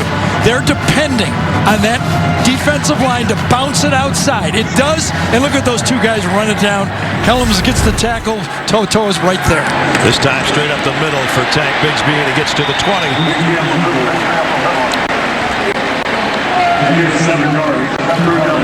As the LSU head coach, we mentioned this at the top of the show, hasn't been a friendly place. 0-3 as the Alabama head coach.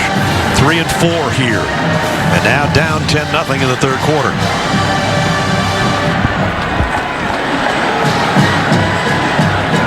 Third down at 5. This would be a huge stop for Alabama's defense if they can come up with it and force another field goal. Finley, he's getting pressured, and he's going down, and now they lost yardage, and I don't think there's any way they're going to try a field goal from here, but we'll see. And Finley slow to get up. Kool-Aid McKinstry. Big aggressive call by Pete Golding that time, defensive coordinator. Smith gets it, but there he was, walked right by Pete Golding. He brought the corner with that short split by the ex-receiver. McKinstry's going to come right off the edge. Tackle tries to get him, but when TJ bails out because he feels that inside rush, he runs right into the sack. Alabama's defense got the stop. And I think you're right. I think it's going to force a punt instead of a field goal attempt with that sack. Good aggressive call from Pete Golding. So Oscar Chapman's going to have to punt it when they had great field position. And they're probably going to take the delay of game here. Doesn't matter with the punter. Delay of game, offense, 5-yard penalty, still fourth down. TJ Finley was wincing. Yeah, wincing. Left ankle or lower leg anyway. got bent as he turned. He was turning right into the corner blitz, and you can see him limping off. And of course, he's in because Bo Nix is out with a broken ankle. So now Chapman at 5 yards doesn't make any difference to him unless he shanks one here.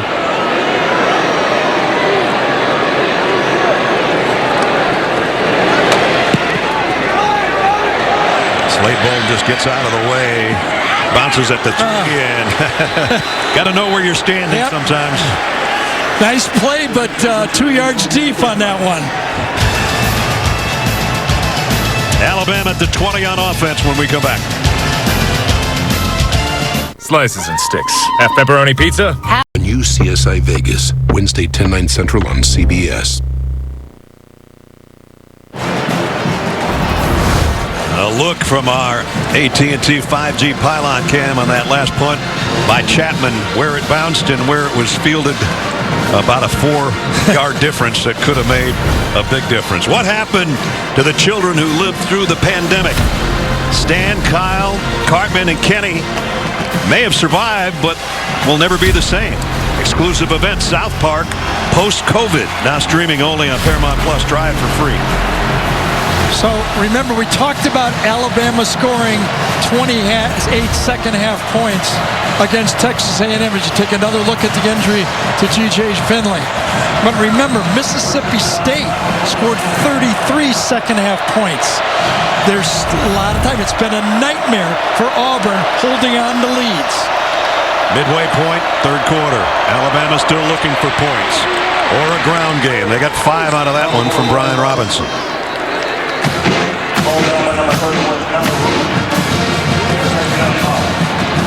We had them in that A&M game when they still controlled their own destiny at 6-2. Got them on the wheel. Brian Robinson with a catch out of the backfield. And another first down out to the 38. Yeah, I think the hurry up here, as we were kind of still looking at our notes, what's going on here, just a quick wheel route. That's the first time that this Alabama defense has been outflanked and kind of confused with the quick hurry up by Alabama. That would be ironic if the hurry up, which Auburn employed so effectively against Alabama, could Alabama employ the hurry up. Toss to Robinson for a couple. I think Neal is going to get called here. Evan Neal, number 73 on the edge. So that flag will back things up again. Holding. Offense number 73. 10-yard penalty from the previous play. Sometimes even the best in the business come up with one of these. He's right here, left tackle. Can't miss him. 350 pounds, great athlete. Comes out. Yeah, just kind of ran right into it, didn't he, right time? Yeah. Smoke Monday was blitzing, puts his hand on him and gets the call. First and 20. No free safety, nobody deep for Auburn. Everybody's matched up man to man. Young wants to go quick out. Got it. Out to the 39 to Trey Sanders making an appearance. Trey Sanders, the number 2 tailback. Alabama's really only got 2 due to injuries. Going hurry up again.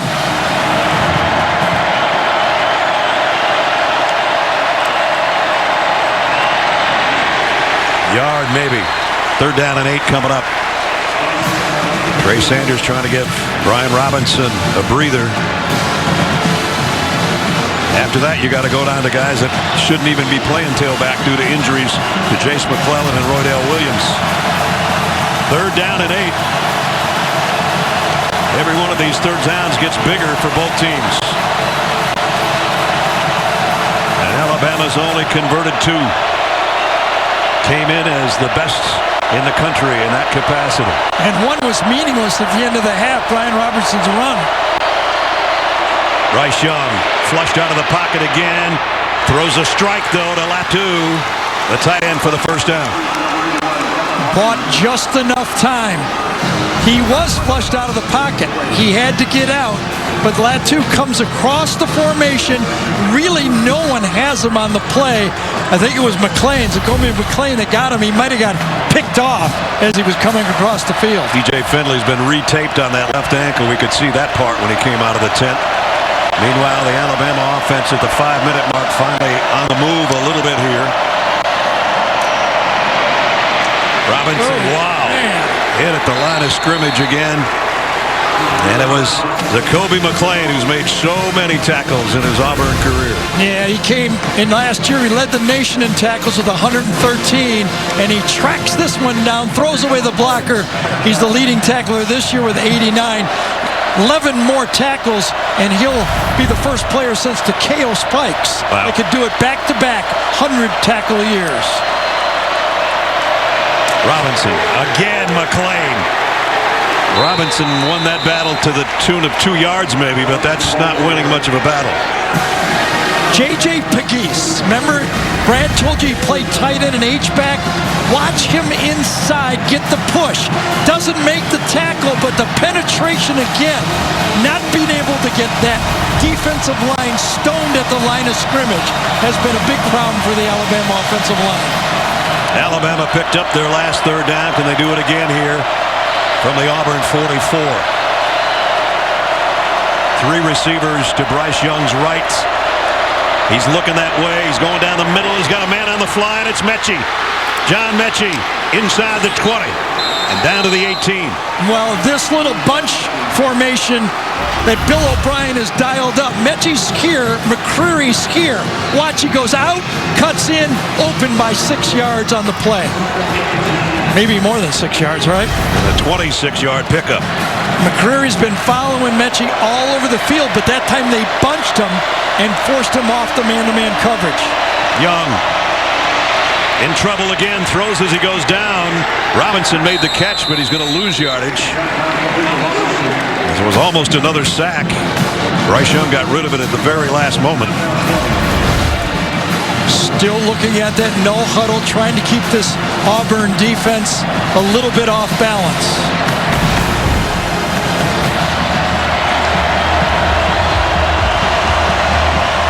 Alabama with a second down and 11.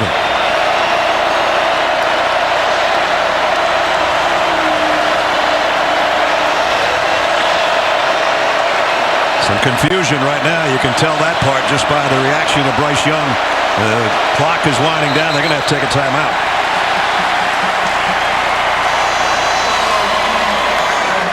And we'll take the timeout as well. 2:34 to go in the third. Auburn still pitching a shutout.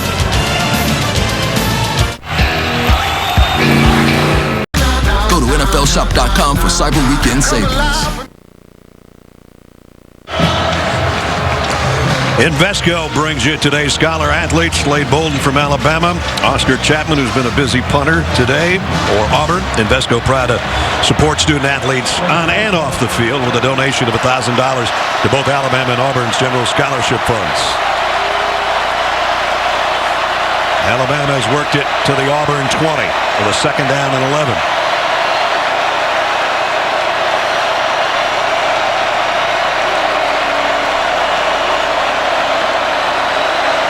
Young, immediate pressure again, goes to the corner. McCreary got a hand on it. It was intended for Mechie. Boy, that short corner to the right side. Damian George is giving up. Bryce Young, it's right in his face as he lets that ball go. That pressure in his face coming off the edge right here is really bothering him. He's going up into the pocket, really doesn't have a chance to step into the throw, and almost throws it to Roger McCreary. See that? You can feel it. You can feel that guy run on his right side. Bryce Young was 5 for 5 on the drive before that misfire. Another third down.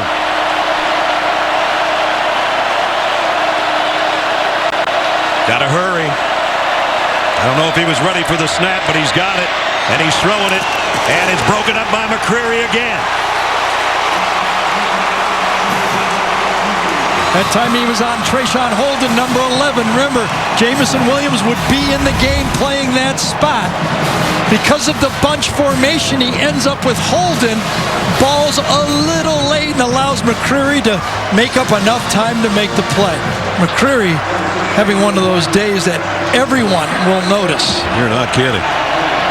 And so Will Reichert will try a 38-yard field goal to put something on the board for Alabama. 12 out of 16, bad snap, bad hold, incomplete. Try to throw it was Tyson, and Alabama doesn't get anything, and Auburn takes over. The nightmares of the field goal kicking game here at Jordan-Hare. Remember, in the 48-45 game in 2019, they had a 30-yard field goal they missed that could have tied it with 2 minutes to go. And now this one gets bungled when they really could have used the 3 points in this game. I might have jumped the gun saying it was a bad snap. I know it was a bad hold. Yeah, that one's a perfect snap, right? Yeah. When it's happening, you're not quite sure whose problem it was. Oh, geez. It's a unit, and everybody's going to go back saying, we messed up. Auburn takes over. At its own 20, up 10. TJ in the game. Oh, nice play. Will Anderson says hello. And Jaquez Hunter. And Nick Saban, we asked Nick, who's the guy when things ain't going well? Who's the alpha dog? Not just by playing, but who shows the leadership, splits the block, splits the pulling guard, and makes the tackle for the loss. Just about split Jaquez Hunter in half. Loss of a couple. Will Anderson is that guy on this team that provides that spark when's needed. Look at the rushing yardage. -3 and +3. And whistles, flags down. Ball start, offense, number 77. 5-yard penalty, second down. They walk it off 5, and we check in with Jamie. Watch TJ Finley on this left ankle. Gary, you know what it feels like to not be able to plant on that front throwing foot. He is in a lot of pain. He was barely able to jog up and down the sideline. He attempted to do a couple step dropbacks, and it looked extremely uncomfortable for him, so just keep an eye on it. Yeah, no doubt about that. I mean, it's not his push throw. You know, the rubber, you put your right foot on the rubber and push and throw, but in this situation with that pass rush, you need both those feet.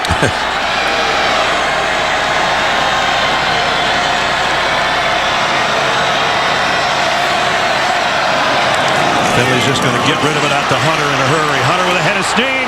Jarquez Hunter. All the way down inside the 45 of Alabama. I think there's a flag on the field, though. Same play we've seen for the touchdown. Just throw a little wide route. Is there a hold out there? It's coming back. Sure is.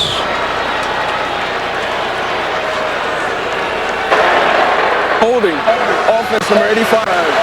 10-yard penalty, second down. To me, it almost looked like the Alabama player kind of like took a charge in basketball on the play.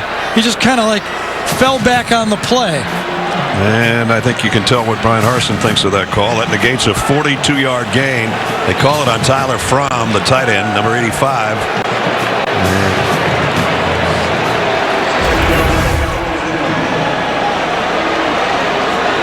Right there. I mean, it was a good move by McKinsky that time. He was being blocked and drew the holding penalty on the play. So way back at the 10 now. Big final minute of the quarter. Big play. And another illegal procedure. False start back to the 5 now. They're going the wrong direction. False start, offense, number 77. The penalty's half the distance to the goal, second down. Well, what do you think about this? One more look. Did he kind of give a little acting job? He's blind blocked, block. Look how he just kind of falls back and draws the call. Smart play, because he was blocked on the play. A flop warning. Flop warning alert right there. 2nd and 25. And now you got to be careful. You're TJ Finley with a bad wheel in your own end zone to throw. He gets it out of there in a hurry, though. But only out to the 9 goes Kobe Hudson. Josh Jobe ran him out. That'll be a quarter. Alabama shut out for 3 quarters now. And Auburn trying to make their season with 15 minutes to go. They've got a 10-0 lead over the number 3 team in the country in the 86th Iron Bowl. First time scoreless through 3 quarters in 5 years. As the lights go out, will the lights go out on the Crimson Tide's playoff chances? We'll find out in the 4th quarter. Meet Ring Alarm. It's the home protecting. You get a smart TV as a gift. The Home Depot SEC on CBS enters the 4th and final quarter at Auburn. And Auburn at home leading 10-0. A 3rd down and 20 to open the 4th. And Tank Bigsby picks up 8 or 9, and they're going to have to punt now. Here on the 2nd play of the quarter. Welcome you back. Brad and Gary, Jamie down on the field. This could be a season maker for Auburn. This could be a season breaker for Alabama. They lose this game, even if they beat Georgia, they might not make the playoffs. They might not, but I'd put them in with 2 losses and the SEC championship. I would put them in, just me. The championship counts. So, but you don't want to leave that to committee. Right. What you want to leave it to is, can you block Auburn and get in the game? I think they found something, though, the last drive with the hurry-up. Slade Bolden on the punt return, trying to give him a little spark. And another flag down on the punt return. Yeah, those are blocks on the back all the time when you get those calls late on those punt returns. Alex Moore, referee. He was getting hoarse on the last call. They've had so many penalties. See how he sounds this time. I think it was Ja'Cory Brooks, number 7, that got it. Illegal block in the back. Receiving team number 1. It's a 10-yard penalty enforcement. Spot on the foul. First down. And not a happy Nick Saban as we take a look at our Dr. Pepper SEC standings. Georgia unblemished at 12-0. A perfect regular season, a perfect conference season. Alabama trying to go to 11-1, and it's not looking good. Ole Miss with their win. 10-2, great season for them. And you see the rest. So now after the penalty, line of scrimmage is a 26-yard line. And Chris Owens, who was the original right tackle at the beginning of the year, is now back in at right tackle. Throw to Brian Robinson, looking for a block. Got one from Billingsley to pick up extra yardage. Right tackle has been a problem. Went from Chris Owens to Damian George. That looked to have solved it for a while, but now back to Chris Owens. 2nd or 3rd time now when, if Brian Robinson can't get any positive yardage on the ground, flare it out to him, let him catch it and run with it, and that was a good game. Well, going north-south isn't working. That's right. That one should have been caught by Jacoby Brooks. Incomplete. I'll tell you what, though. Derek Mason has not let up on the bump and run coverage to the outside. One-on-one coverage to the outside, and Simpson gets his hand in there. Perfect coverage. If that's Jamison Williams, he's maybe still running. Might be something different, but it's not, right? You just joined us out because of a targeting call in the first half. Jamison Williams, the number 1 receiver for Alabama. And now the slant, and this one's caught. And that's a first down to Mechie. So when you're playing man-to-man coverage, you force the other team to make perfect execution. And that's exactly what Alabama did here. Perfect execution. Can't cover anybody in that. Tip your hat and say they did a good job on it.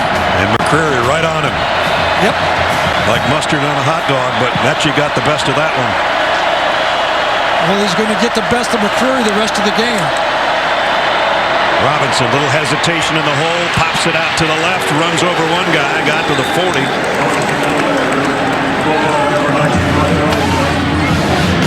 Patience that time. Brian Robinson loves to deliver the ball. He loves to run hard, but this time his patience allowed him to make the positive gain on the running game. He'll get a breather.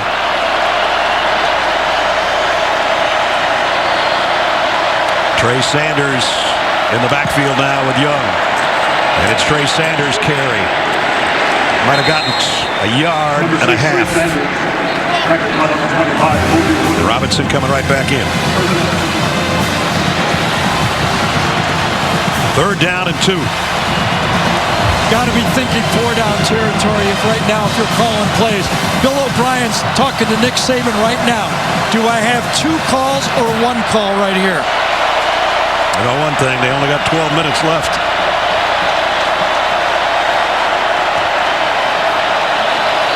The crowd is really wound up.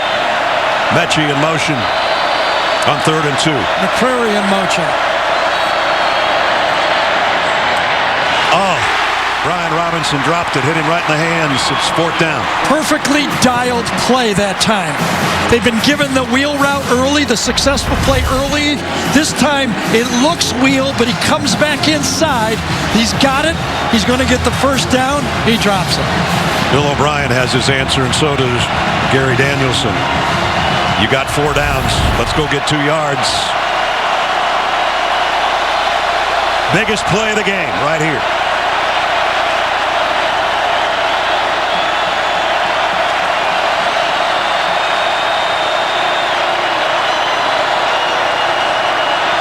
Young dropped the ball, and he is dropped at the 45. Auburn takes over.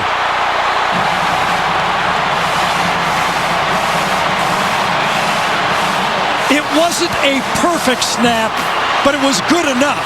On 4th down, you got to catch this if you're quarterback. It's a little low, not that bad. Could have been handled, and it forces on a 4th down play a mishandle. Again, wasn't perfect, but you got to play that one out. Auburn takes over on downs again, and they lead 10-0. I do believe you have just had what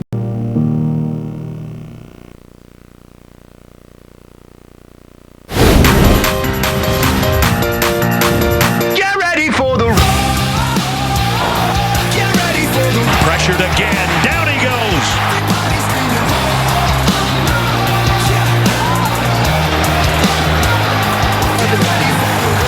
Has to make the man miss it again. He's in the 5. He's in the end zone. Touchdown, Auburn!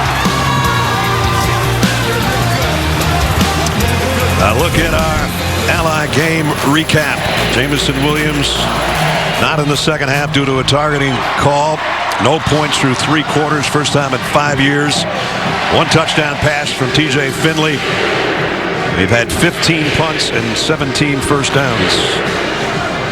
It has been a defensive struggle, and Bryce Young, for the first time maybe all year, though he's had a couple of off halves, really hasn't had any bad games. Right. It's been 2 drop snaps, 1 on a field goal, 1 there on 4th down, and a drop pass by Brian Robinson. Right. So now TJ Finley playing with a 10-point lead with 11 minutes to go. But remember this too, 10-0, and no mistakes by Auburn so far. Tank Bigsby flushed. And the throw is tipped, and it's picked off.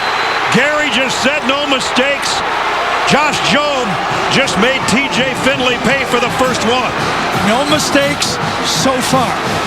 And that one was just a little high, a little hot, and it goes right for the interception. Not even throwing to that area. He's trying to throw a 5-yard pass, zips it over, and Jobes, who's covering the outside receiver, gets the gift. Just a 10-point game. The high pass causes the turnover. Alabama's got it back when we come back. It's not ringing sleigh bells or glistening. Only from Pizza Hut. No one else pizza's the Hut.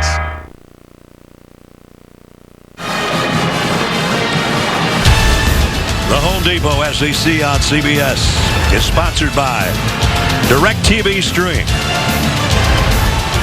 Aflac, Pizza Hut, and by the Home Depot. Reminder, coming up before we're done, it's the play of the game presented by Jersey Mike Subs.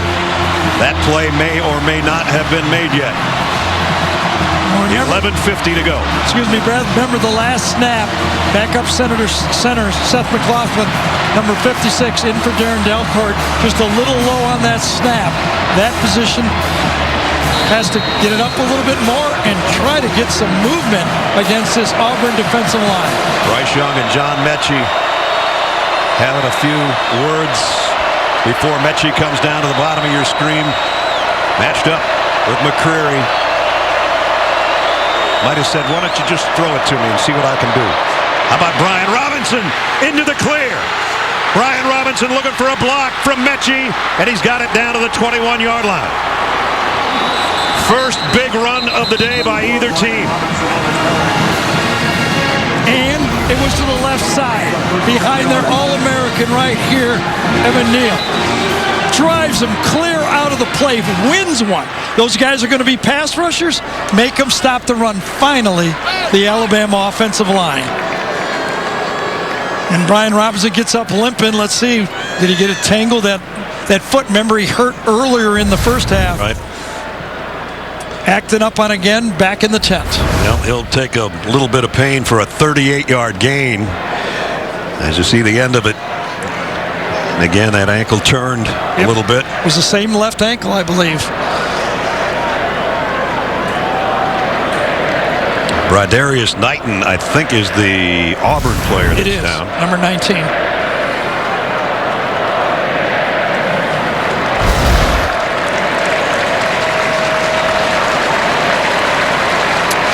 Knighton limping off.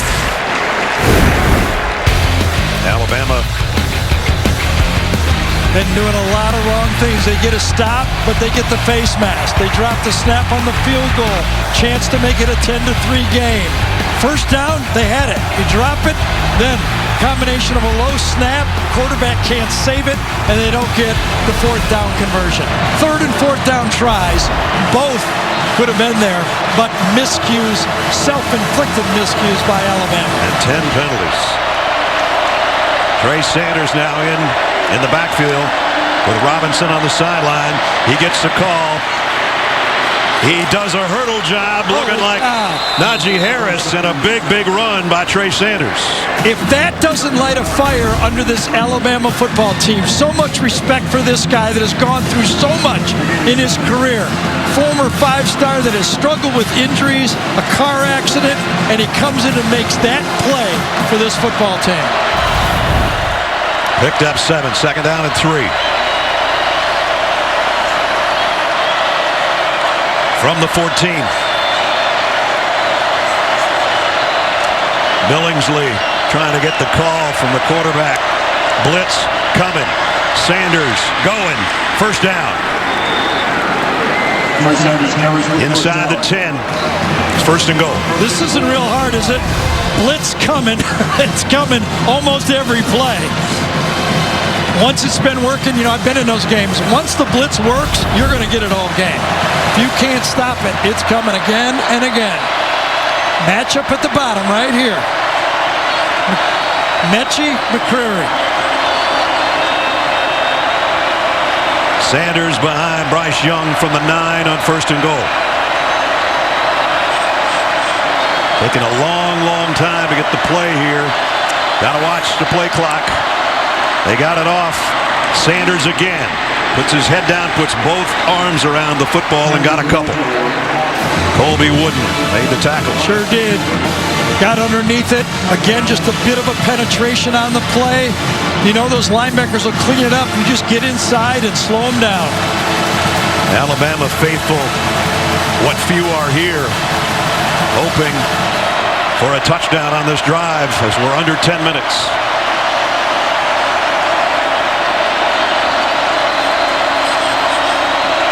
Everybody bunched in. Bolden, Billingsley, Mechie in tight on the right. Brooks to the left. Bryce Young has to just throw it away. What's been very impressive about this pass rush for Auburn, not only are they getting in there fast, they're coming in under control. Bryce Young is making those moves that we've seen him do all year and find space. He's found no space almost all day. third down call. Where do you go with the football? Christian Leary is in as an extra receiver to the top of your screen.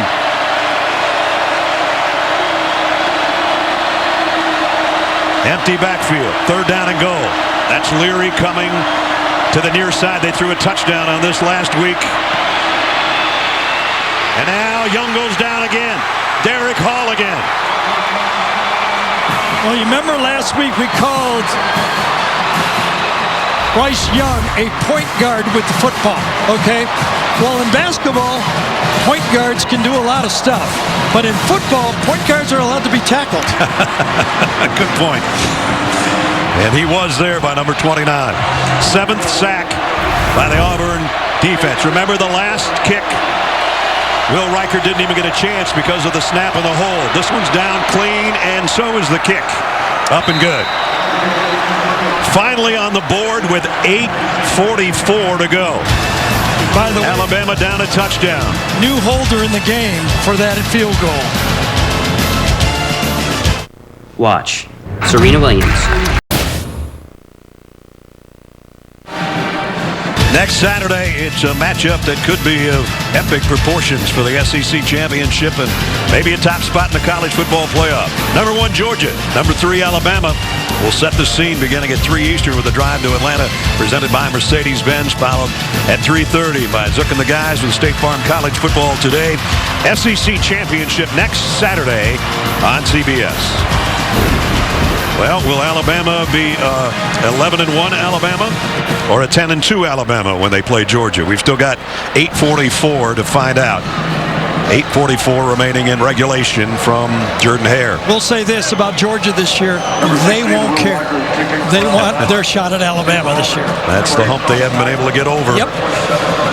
Well, that interception by Josh Jobe turned into a Will Reichard field goal to finally put points on the board for Alabama. And now it's Reichard to kick. And Auburn will take over at the 25. And let's check in with the aforementioned Adam Zucker with a Heisman watch. And this one's presented by Nissan Ness. And is Stetson Bennett worthy of an invite to New York? It became a tune-up for next week's SEC championship game. A touchdown every 5 attempts against Georgia Tech. And the Dogs defense did the rest for their third shutout. The Buckeyes' C.J. Stroud, big numbers in the loss to Michigan, but 4 sacks. And Kenneth Walker III, over 100 yards. They lead Penn State right now. But Bama needs a Heisman moment from Bryce Young. They sure do. Hasn't had many moments at all today due to the 7 sacks and countless hurries by a great Auburn defense today. Tank Bigsby on the toss sweep. Tank Bigsby down the sideline. Delivers a blow to battle at the end of that run that's got it all the way out to the 47. How about this? That's the first snap under center in the regular offense, and Mike Bobo goes back to what he knows, the toss sweep. That's his M.O. from Georgia. Took it to Colorado State, and he looked at the play sheet, and he goes, we're having trouble everywhere. Our quarterback can barely stand up. Let's go toss sweep. And Bigsby finally founds the crease. There's Mike Bobo. Mike in the middle. Yep. 22-yard pickup for Tank Bigsby to the 47. Tank again. This one only a yard or 2. You know, and that's the tough thing right now. Brian Harsin has to talk to Mike Bogo and say, how much do we trust TJ Finley? I mean, we're winning 10-3. We've blown leads of 28, 14 points. We're in the second half. Alabama finally had a drive on us. What do we do with our quarterback? How do we call these plays? By the way, that 22-yard run by Tank Bigsby put him over 1,000 yards on the season. And we're down to 7.5 minutes in regulation in the fourth quarter. About the only thing they've really trusted him to throw in the second half is the wide route. Here's the pitch. And that's Hunter. Ooh. Took a wicked lick by Anderson, but still got 1.5 yards out of it.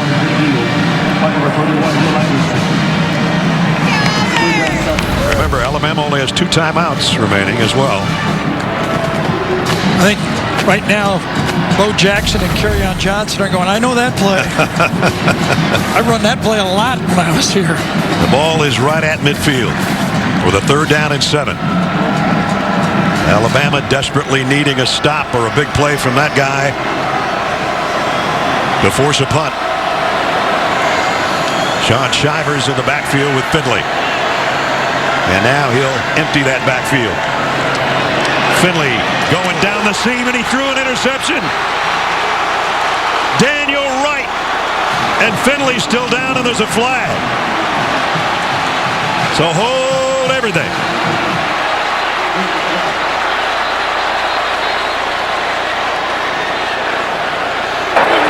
I think Dallister, number 15, got him.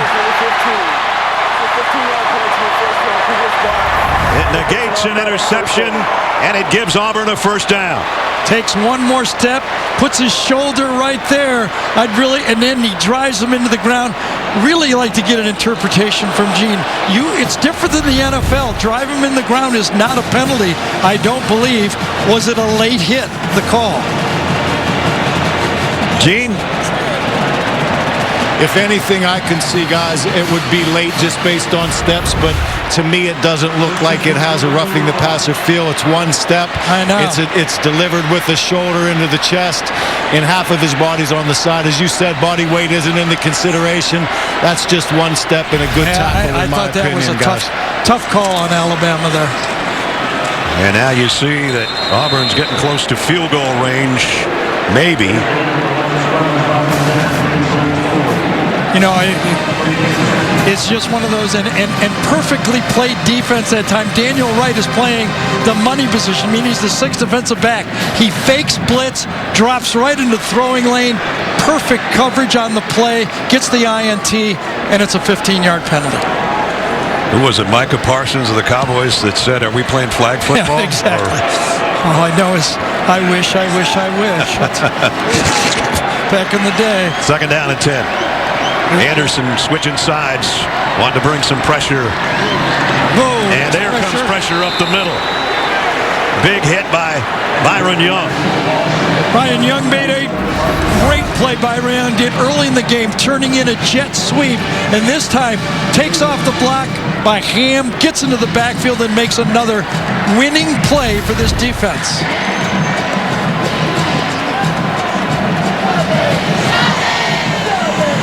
Approaching 5 minutes.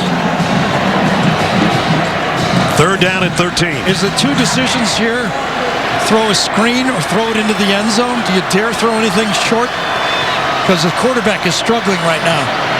He's struggling just to move back there to set to throw. He throws, and it's in traffic again, and he almost had it picked off again. Yeah, that could have. He's lucky he didn't throw a good pass. Or Brian Branch would have caught it. Yep, because a poorly thrown pass saved him right here. Imagine trying to call plays right now when you got a quarterback struggling like this. Your starter's already out. Your backup's a walk-on. I mean, you're just trying to find plays to call. Hanging on to a 7-point lead. So Chapman's got a punt. Slade Bolden waiting at the 10.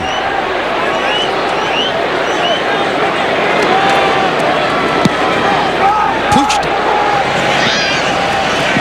Beautifully done. And this time Jackson doesn't go in the end zone. I'm not going 2 yards deep this time. I'm going to stay around the 2.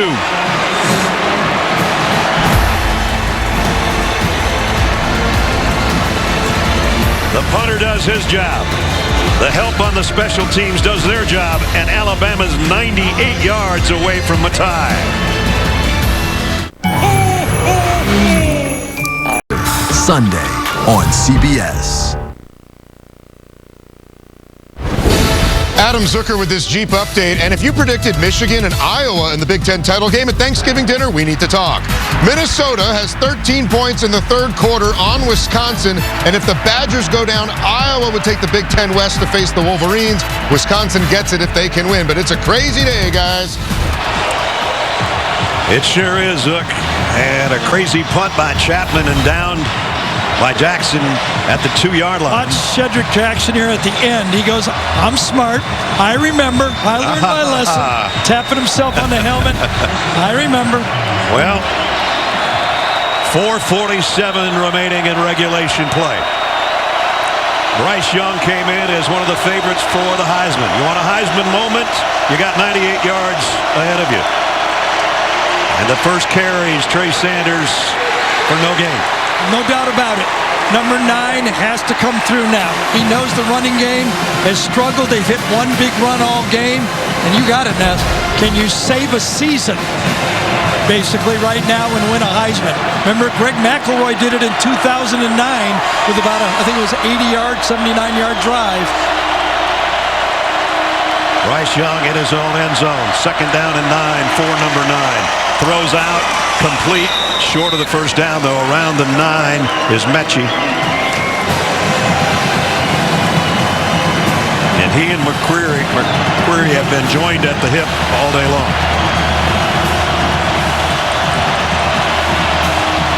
4 minutes, 3rd and 2.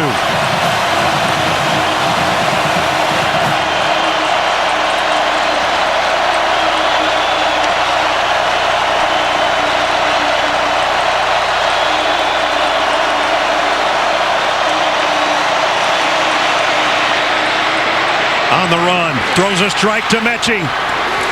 Out to the 38 and a first down, Alabama. Mechie comes across and makes a good move finding the open area for the quarterback. He finds the space and allows Bryce Young to get it to him. Doesn't run a straight line. He looks around, finds open grass, and finds it. Pickup of 27. Young fires far sideline. Mechie broken up by McCreary. That time he had it. Bryce Young threw that ball behind. That ball needed to be another 5 yards downfield. Mechie had McCreary beat on that play. Had to slow down, watch him stall out, try to reach back. That allowed Roger McCreary to make the play. Ball was short by about 5 yards.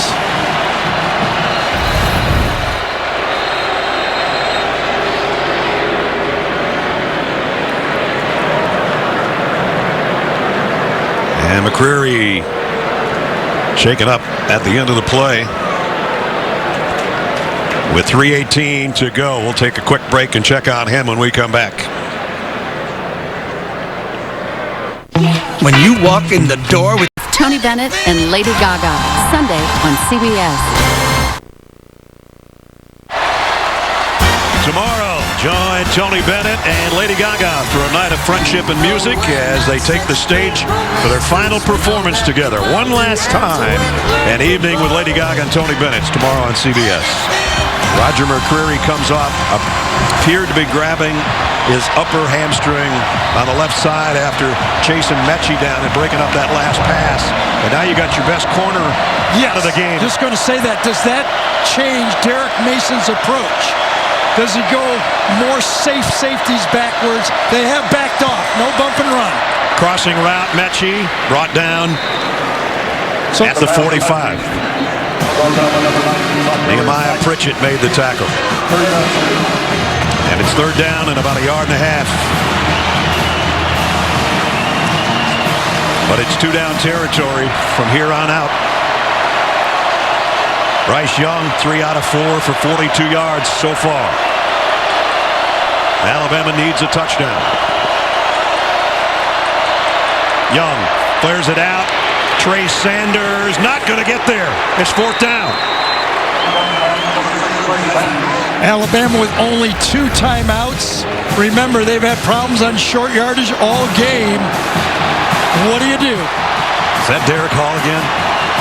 Wow, what a hit. That would have been a first down. McCreary is back in the game. This is probably the ball game.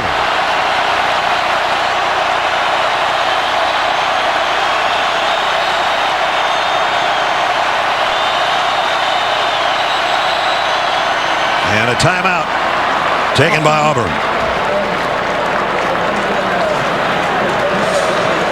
It's a 2:06 remaining. It's a 4th down and 1 coming up. It's probably the ball game if they don't make it, but if they do make it, we still got 2:06. That's what I meant.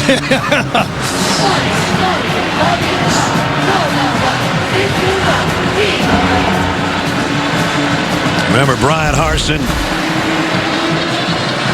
in his first Iron Bowl, his first year. The last win over Alabama, unranked 2002. 350 days ago, Brian Harsin introduced first press conference, first question. What about the Iron Bowl? Yep. He'd barely gotten an orange and blue tie by then. And he said, all right, I get it, guys. Right here, though. Where do you go with the ball? I go at number 73. I don't care if they know I'm going left. I got to go at my best blocker.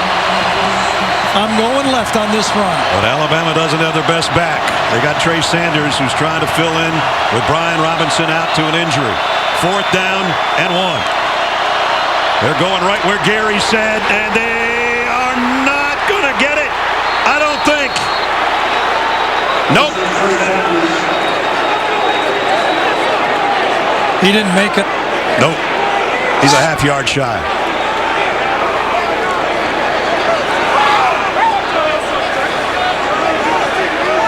I don't even know why there's a discussion.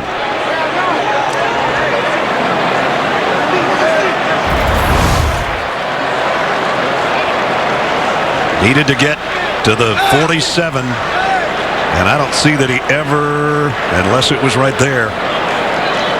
Now the ball at the bottom of the pile, he actually has it across our yellow line, but it's the sticks that matter.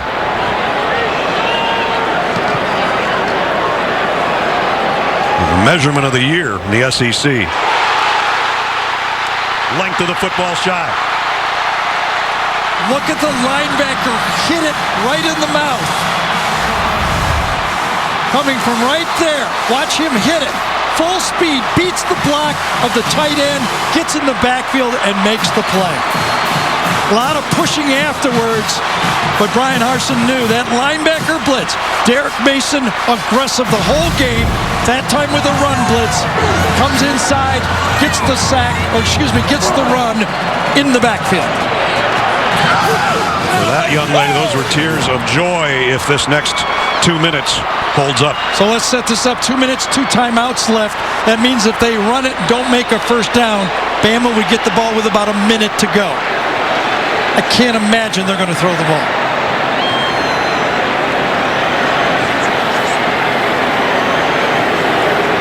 So TJ Finley limping back to talk to Tank Bigsby. And now limping over to hear from some of the coaches.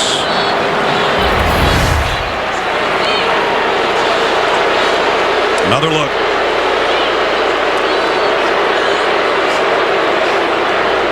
Remember this, Jamison Williams out of the game with the targeting early.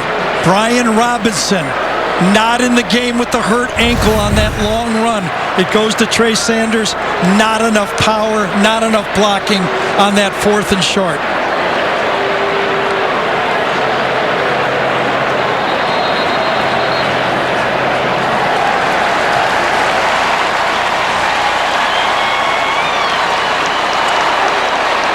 Both teams huddle at their respective sidelines, and now it's the Auburn offense. So first down wins it. If Alabama stops them on 3, probably a punt. They get the ball back with right about a minute to go. And they'll go with an eye backfield, and Finley under center. And a toss to Tank Bigsby. Alabama battle knocks him down, a yard loss. Alabama will take a timeout.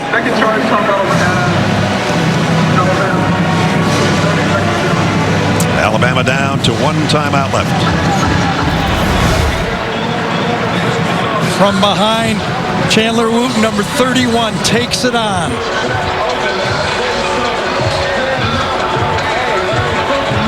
And then McClain and company there to help out. Coming up on the college football postgame show, presented by Rocket Mortgage. Rick, Adam, BJ will bring you today's best highlights and their thoughts on the always evolving playoff picture. And boy, is it involving right in front of our eyes. Yes. 3 points, by the way, if this is the way this ends, would be the fewest points Alabama has ever scored with Nick Saban as the coach. There's a lot of talk shows in the South, but this week with this, they might be 100 more start up this week just to be able to talk about this. That's right. And Bo Nix will be a happy broken ankled quarterback if they can hang on here. Bigsby trying to bounce it outside, and he does. Tank Bigsby close to a first down, about a yard shy and out of bounds. Stops the clock, but he does smartly shift the ball to his left hand. Watch this. Gets it in his left hand. Good fundamentals. Tries to get the straight arm, but is pulled out of bounds. So they spotted it just inside the 38-yard line. But it does save a timeout for Alabama, which is going to change this completely if they don't get this first down. Now, does Alabama just bring the house on a run blitz to try to get a tackle for a loss here? I think you have to. You bring everybody up to the line. Man to the outside and come after them like goal line defense. There it is, and they did their job. So the play, even though it was successful on second down, by getting him out of bounds, saved Alabama 40 seconds of clock time. Can't really blame Bigsby. I mean, he gets about as much out of it. Maybe at the end of it, you know, a guy slides, but on third down and short, Young makes the play. Great penetration by Byron Young.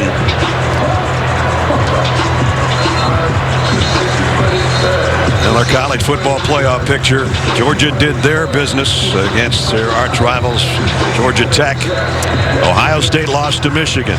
Alabama is in danger of losing here. Michigan in that 5 spot. They're going to move up, obviously. Tonight, Notre Dame plays Stanford, Oklahoma, and Oklahoma State in Bedlam. And a punt coming up here. Slade Bolden waits at the 10-yard line. Last time Chapman dropped one at the 2-yard line with a little help from his friends. Hits this one way up in the air. He might get help from his friends again. Same guy, same spot. Going to tip his helmet again. One of the things that Auburn had to win, talked about it all week, they had to win the special teams. And again, special teams has been a disaster for Alabama. The missed field goal. Well, when you don't block well, everything looks bad. But the Auburn special teams has been on top of it. Here we go again. So it's a 97-yard drive. That's right.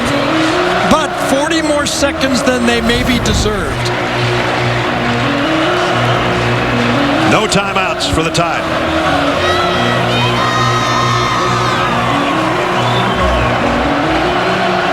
Roger McCreary back in as he was on the last series after taking a couple of plays off.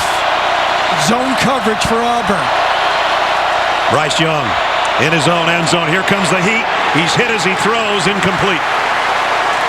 And it was T.D. Moultrie. How many times has he made a play today? Well, he started out the game on the first series like is he going to just control the whole game? And he does again, coming off that right edge. It's been a nightmare. When you have a problem area right there, it just makes everything else so much harder because you bring people in to help, and that makes you less efficient in your pass offense. Young threw to Mechie last time and underthrew him on that top sideline. Will he go that way again? If he gets a chance. Going to go down the middle. Overshot Slade Bolden. What was the word that Derek Mason used? We want to make number 9 uncomfortable. Right. They have done that. Pressure all game. Even when he has time, he feels it. He's in the end zone. He's missing throws that he normally makes. He might only have, there's Derek Mason. He might only have 2 throws left. 3rd and 10.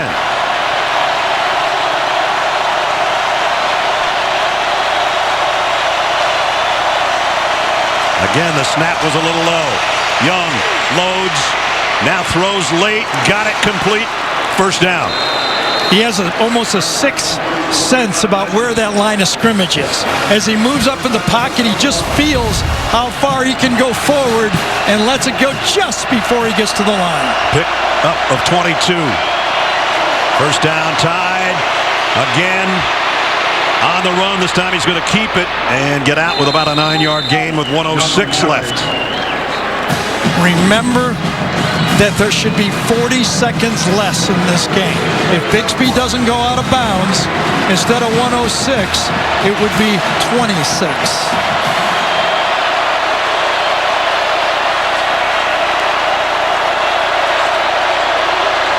Young fires near side, caught and out of bounds. Jacoby Brooks, who's in for Jamison Williams, with a big grab. Plenty of time for this Alabama offense. Decent coverage, perfect throw. You think you got Simpson thinks he's got him. Ball is perfectly placed. Pick up a 21 that time. Young. Flush to his left.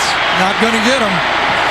And he'll run out of bounds with a pickup of about 3. That part doesn't matter, but it stops the clock with 53 seconds. As calm as he was in the first quarter as he is right now. No heartbeat in this guy, just steady the whole game. Nick's more nervous than number 9.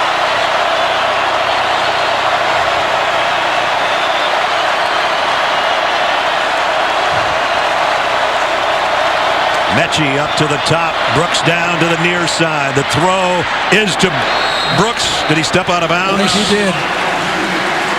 Couldn't quite keep his feet in. Yep, his left foot's already out when he catches the ball. By the way, that was a decent protection that time by that offensive line. 4-man rush. The center of that pocket was clean. Moultrie back in the game. Got a breath of fresh air, and Auburn's going to take a blow. They want their pass rushers fresh for this play. It'll be a 3rd down and 7. 48 seconds remaining in regulation play. And look at Will Anderson. Even though he's not out on the field, as Gary said, he's the alpha dog, and he's trying to crank up that offense. This drive started at the 3-yard line. Remember, on 2nd down, Bixby breaks it out to his left. Can't blame him so far, but right about now when he realizes he's got nothing, slide, fall down, get down. And actually, he didn't, and that cost him 40 seconds. Allowed Alabama to save a timeout. They stop him on 3rd and short. Able to take the timeout there. Would have been a full 40-second runoff by the Auburn football team. Mechie and Bryce Young, the main battery, again having a chat before they head back out on the field.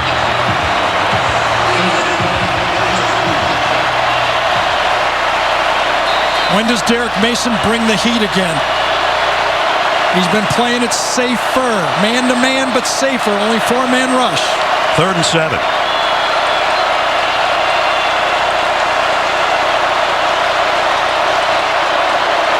Young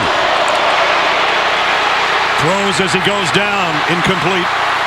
Are they going to? It was a hitch and go, and McCreary stopped it to the outside. They're going to try to go hitch and go, and it gets stoned. And Bryce Young does a good job of just getting rid of the football that time. Yep. Alabama 0 for 3 on 4th downs. How many times do you say this is the play of the game? Well, going on number here you 4? go.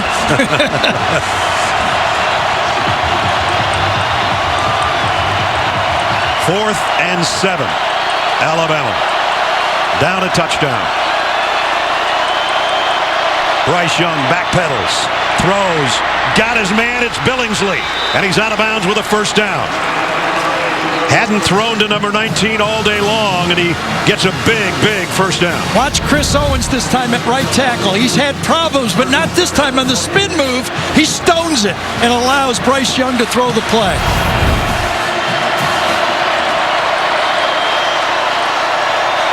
$14-yard pickup on 4th down, and that's 1st down at the 28. 2 deep safeties again, no blitz.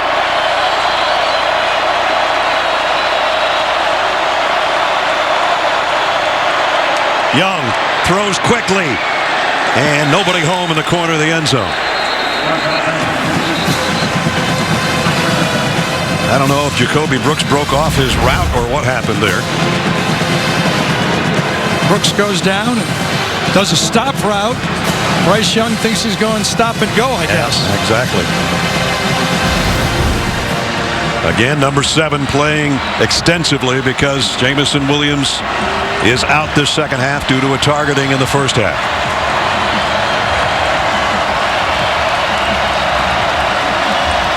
"33 seconds left.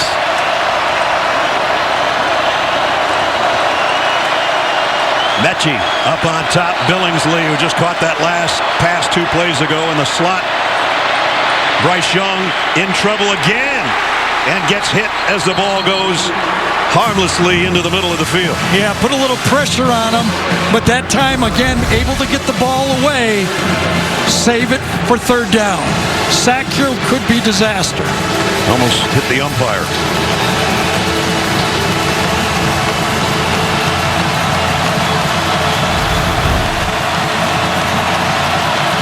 You look behind Bryce Young with less than a half minute to go.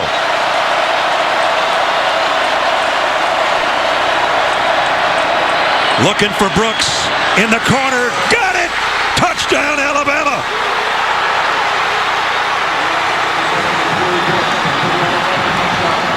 You got a guy down. You got a chance to win a football game. You make a simple mistake. You go out of bounds and give Alabama life, and they make you pay for it.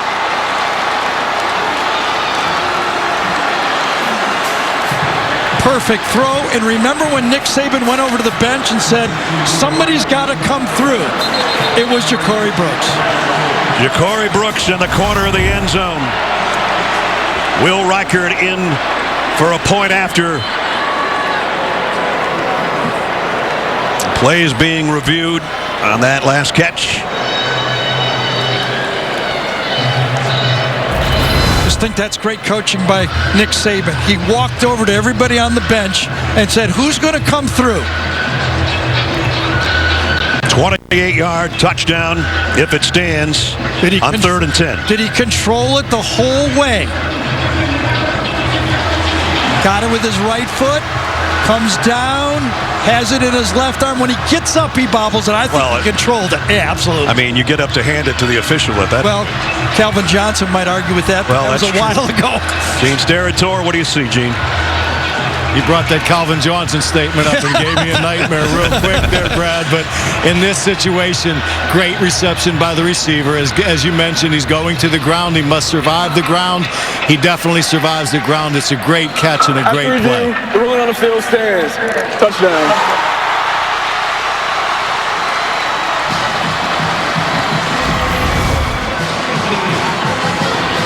Gave him just enough life. 40 seconds too much time, and it costs you a chance to win the game. Doesn't mean you're going to lose it, but it costs you a chance to win the game. The extra point, all important for Will Reichard. Oh, yeah. He's 167 out of 169 extra points in his career. Burnett to hold. For the tie and possible overtime. Up and perfect. And the switch to Major Tennyson as the holder on the field, too.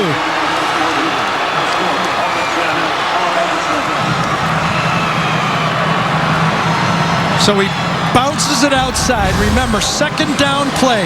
Right here, you get what you can, and then you get down.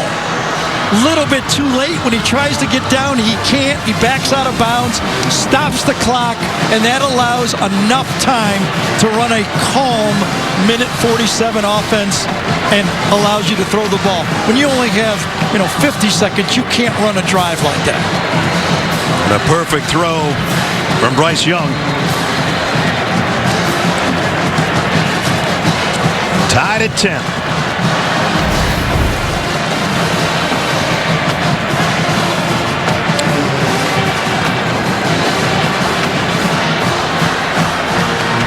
Think about Auburn 28-0 against Mississippi State. 14-0 against South Carolina. 10-0 here today. Yep. And 85 Iron Bowls, and there's never been an overtime. We're maybe ready to see one.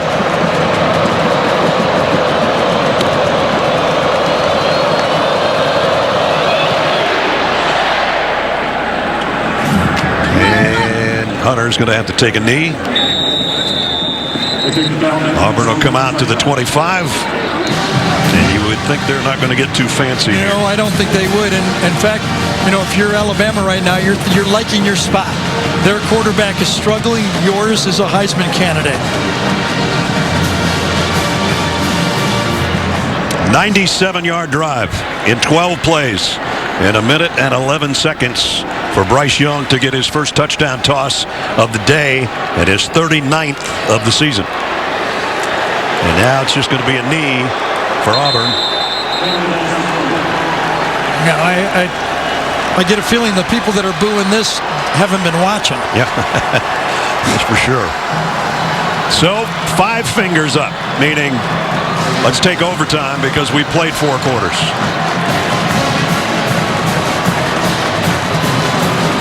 You can just see the difference on the 2 quarterbacks. One that looks banged up, the other one clapping his hands because he just led the Tide down the field and threw this pass to tie up this game. On a spooky Fansville by Dr. Pepper. Online, in-store, or call today. Let's go down to Alex Moore, referee for the coin toss, as we are headed to overtime.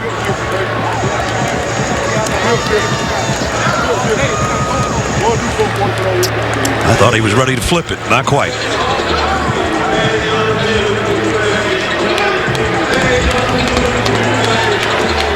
Bryce Young having a moment in the corner of the end zone.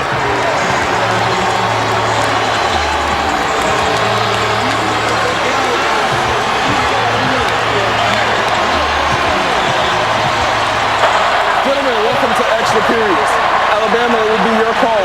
This is tails. This is heads. Heads, tails. What is your call? Tails is the call. It is heads. Auburn, you've won the toss. Defense first. You want to go on defense first. You obviously want the ball. Which end do you want to play on?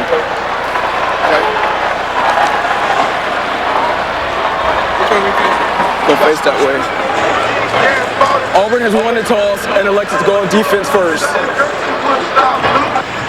And Alabama will be moving right to left as we give you overtime rules. Place the ball on the 25. Each team keeps possession until scoring or failing to make a first down. Second overtime, you get down to basically 2-point conversions the rest of the way. Yeah, and the big change is in the third overtime and beyond, it's just 2-point Just the plays. 2-point conversion, right? 2-point plays, I should say. So now remember that last drive, Auburn decided not to blitz. They went coverage with safeties. The safeties never really got involved. You're almost better off bringing them than having them standing there basically doing nothing 15 yards deep. Let's see if it changes here in overtime. So Alabama's going the opposite direction of where they just got their one and only touchdown.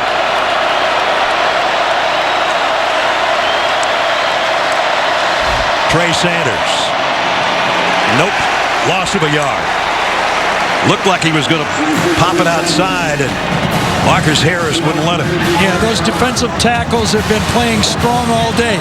Whether they've been penetrating and causing the bounce out or actually making the play like Marcus did right there.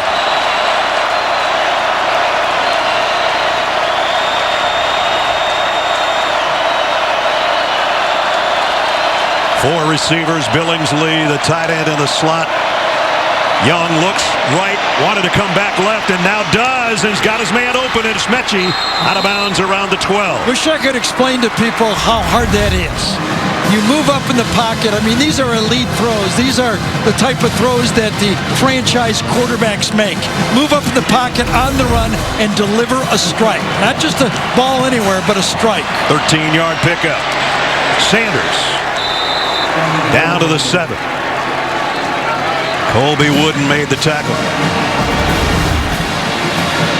Running to big number 73. Javion Cohen, number 70, does a good job. Seth McLaughlin in for Dalcourt, gets his man. Positive play.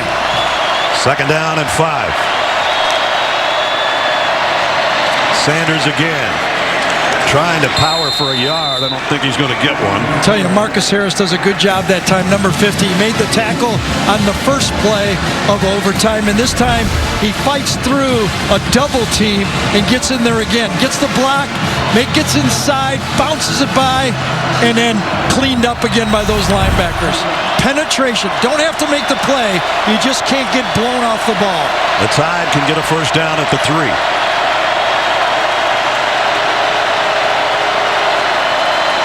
Bryce Young down the middle. Touchdown, Alabama. Slade Bolden.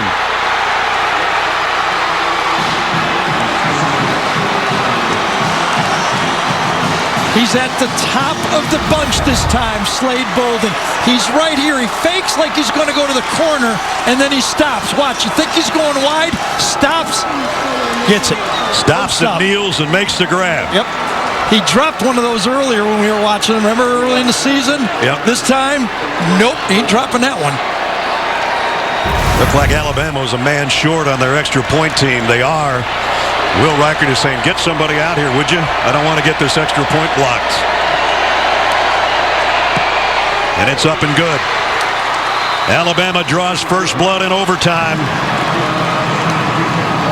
on another touchdown pass, number 40 on the year. And sneakily, Alabama's run up the plays. Alabama, remember, going hurry up through most of this game. They've run 85 plays. Auburn just 57. So that is a tired defense for Auburn. They just did that 2-minute drill right there. They have to come immediately back out. Now a rested Alabama defense goes out. You don't mind if I Google that and say if sneakily is a word? I don't know. In this place, it works. So now it's Auburn's turn from the 25.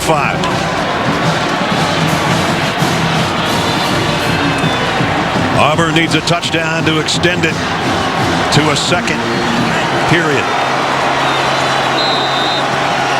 Remember T.J. Finley hobbling badly on a left ankle.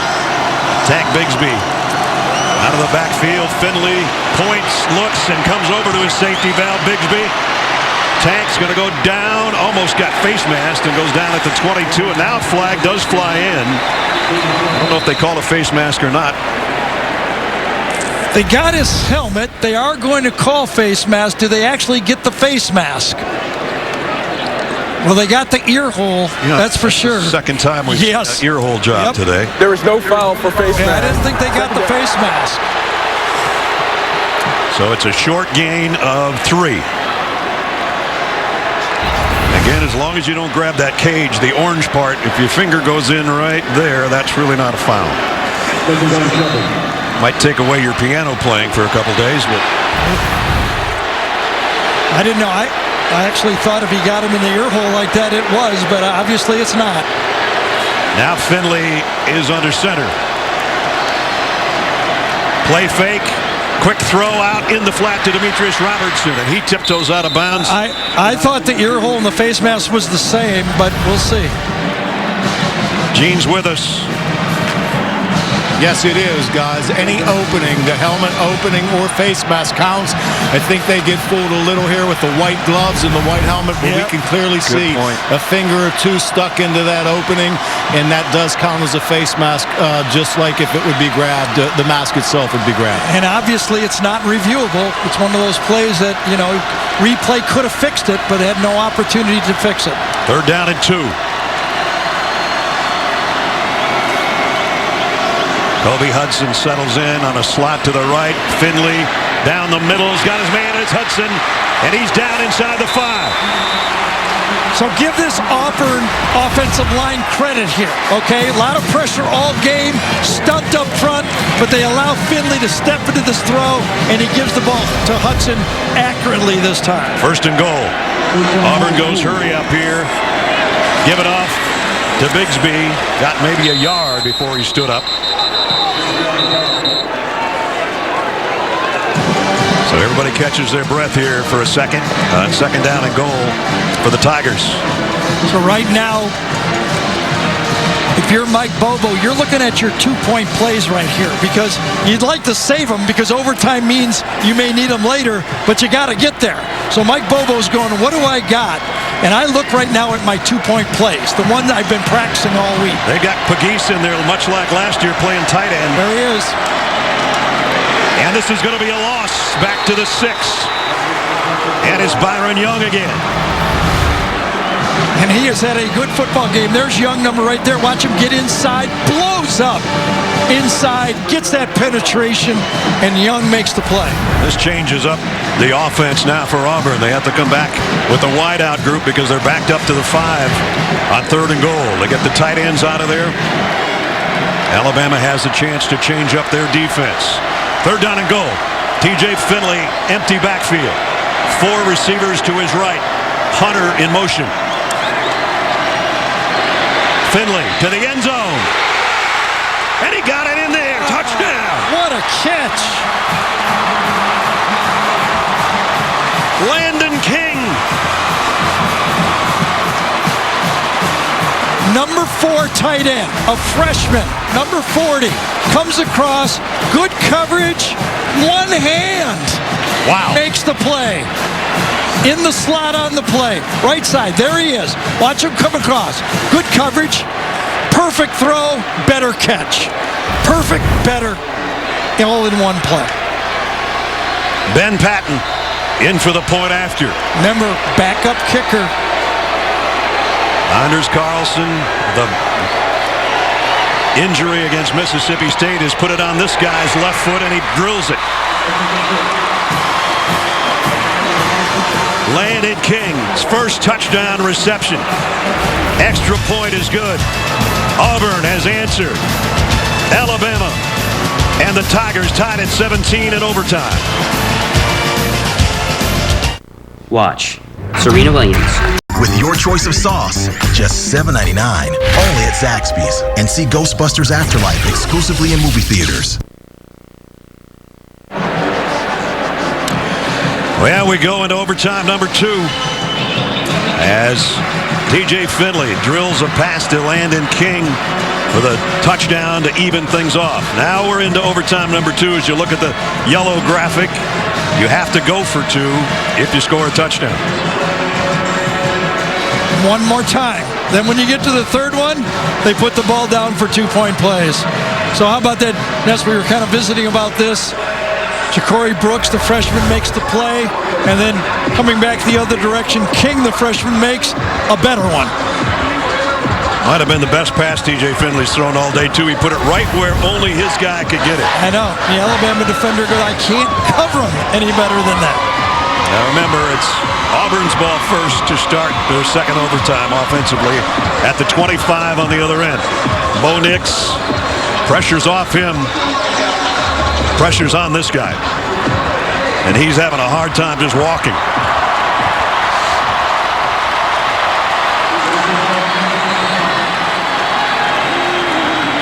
Auburn from the 25. Attack Bigsby behind TJ Finley. It's been all toss from this formation when the quarterback goes under center.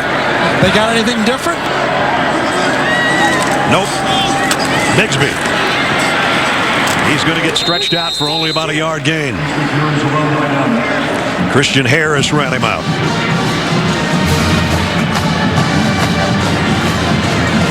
Turned into an anxiety-filled day for everybody in this stadium, no matter what color you're wearing. Never been in overtime in an Iron Bowl. We're in the second overtime right here. Second down and a long 9.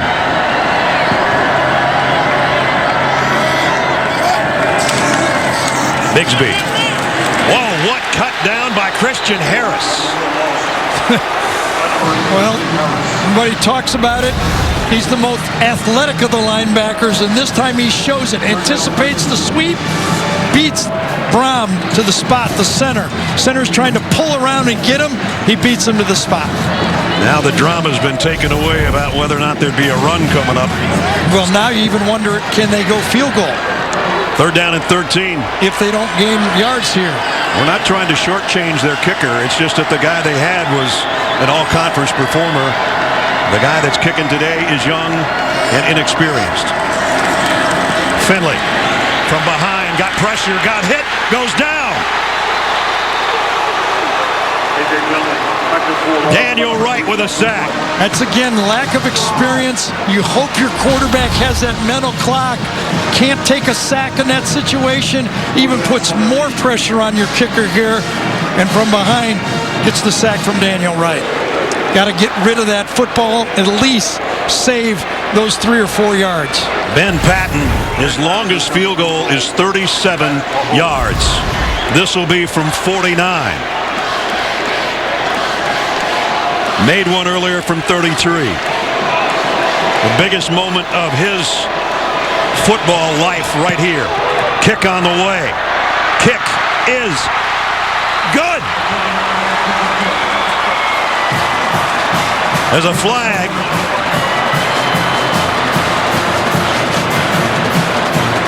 Is this a leverage play? Somebody trying to jump? 5-yard penalty. They'll decline it if it's a 5-yarder. Running into the kicker, defense. That penalty's declined. The field goal is good.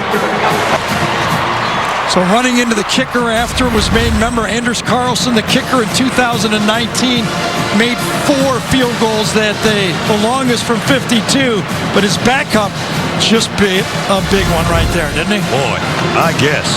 49-yarder.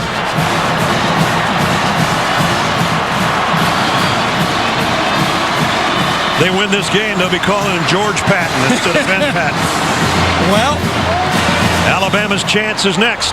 Remember, it's been pressure that has worked for this Auburn defense. They brought extra people. They've been sitting back lately. What do? I got to come after him. Don't you have to come after him? I'm putting pressure on him. I'm bringing one extra guy. Trey Sanders with Bryce Young in the backfield. An Alabama touchdown wins it. A Reichert field goal extends it. Young fires near side. Oh, man, what a attempt by Mechie, but he can't hold on. And that time, Auburn rushed 6. They brought the house that time. Laid out, couldn't control it. Great effort, incomplete. 2nd and 10. Remember, Slade Bolden's the guy that got the first touchdown in overtime. Bryce Young going to throw it out in the flat to Mechie. Trying to keep his balance. He stretches it out, and he got it to about the 20, which will bring up 3rd down and 5.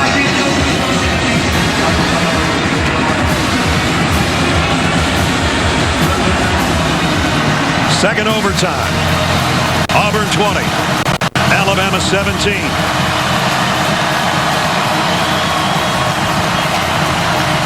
It is deafening in here. 3rd and 5.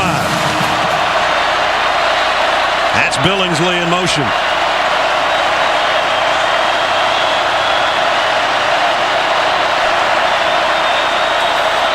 Bryce Young throws quickly. Throws incomplete. Mechie looking for a flag. Doesn't get one from McCreary or the officials. Here comes the field goal team.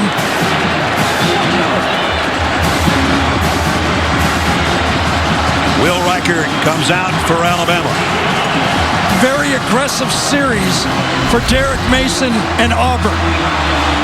Blitz came after him. Bryce Young got sped up a little bit, missed a couple throws. Patton hit a huge field goal. Can Reichert answer from 38? He's 13 out of 17 on the year. And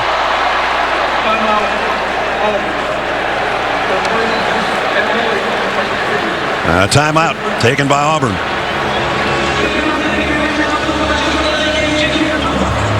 I guess to let Will Reichert think about it.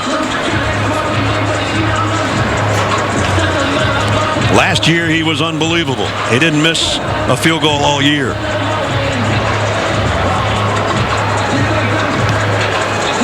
His long this season is 51. His career long was against Georgia last year of 52.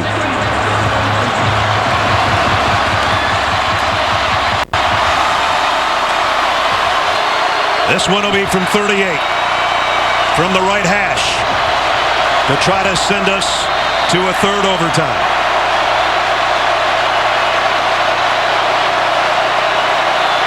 Reichert. Kick on the way. It is good. We go to overtime number 3. Now the change in the rules are coming up. 2-point plays are going.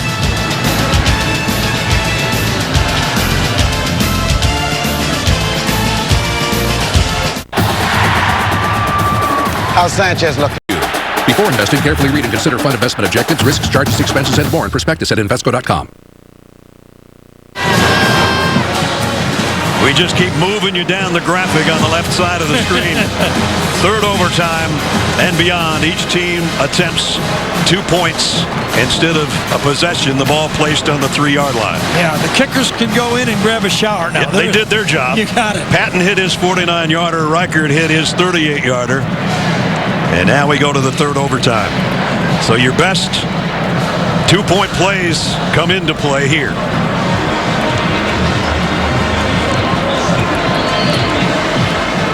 There was a, 9 overtime game earlier this year with Illinois, and who did Illinois play in that one? Penn State, wasn't it? Yeah, Penn State, yep. Well, they put this rule in recently because they didn't want that 7 overtime thing that we had where you play 150 plays because you're trying to score from the 25 every time. So they've come down to the situation where they don't want as many plays and as many opportunities for injuries. So 3-yard line is where we go now. Yeah, and remember this Auburn defense has been out there 88 plays. So here's number 89. So do you attack them? I think I'm going at him. I think I want that ball out of Bryce Young's hand as fast as I can.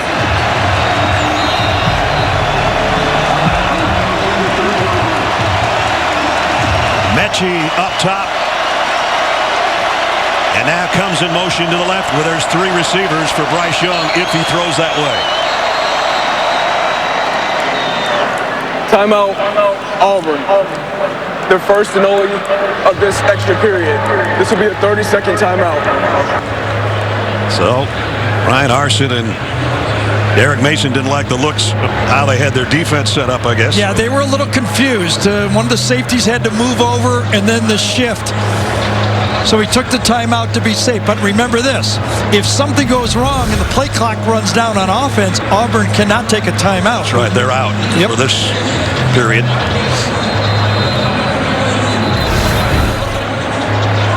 So they've had a chance to think it over, bring the right personnel, or what they hope is the right personnel, back on the field. Jamison Williams, the big play threat, out since the first half due to a targeting call. His replacement, Brooks, has a touchdown. Bryce Young looking for one more touchdown.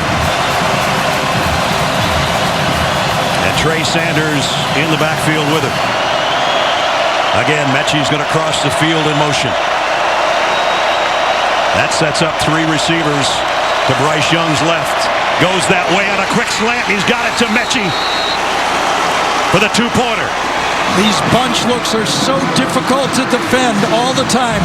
3 guys and you're only trying to gain 3 yards. Mechie's going to go out and then back in. Comes out, gets the outside technique, and then he comes back inside of it. You almost knew they had exactly what they want because they came back to the same formation. This is our play, and we're sticking with it. And it worked. So it's 22-20. And now it's Auburn's turn.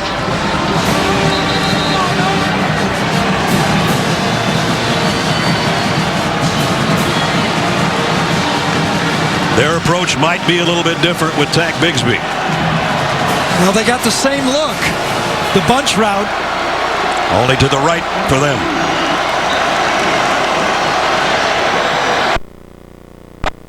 And they bring Johnson. Going right back to it. Hudson.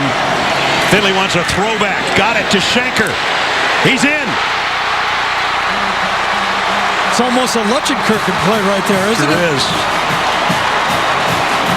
Throwback to the tight end. Going right. Screen pass to the tight end. Only one chance, and he runs right through it. 22-22. They saved that 2-point play, didn't they, for this situation? Now they're going to walk all the way to the other side.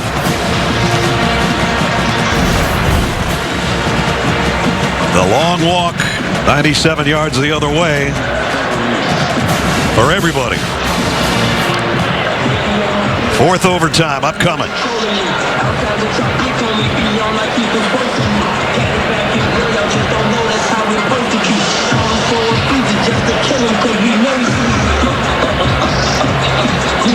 You think about all the 85 previous years and all the great moments. We talked about it about 4 hours ago, you and I, the top of the show, about the crazy things that have happened. And in all the games, never in overtime. This certainly didn't look like it was going to be a classic in the first half or even into the fourth quarter. Now here we are, fourth overtime. And now the execution at the end of the game here, those 2-point plays were both executed perfectly. You know, if you don't do it right, the game's over. Basically, you're letting the other team just steal the game. Execution here. You got to do it. Practiced it. You know you've gone over these 2-point plays, all year, end of the season, 50, 100 times for this situation right here. Nick Saban has some final words for his defense. Brian Harsin for his offense.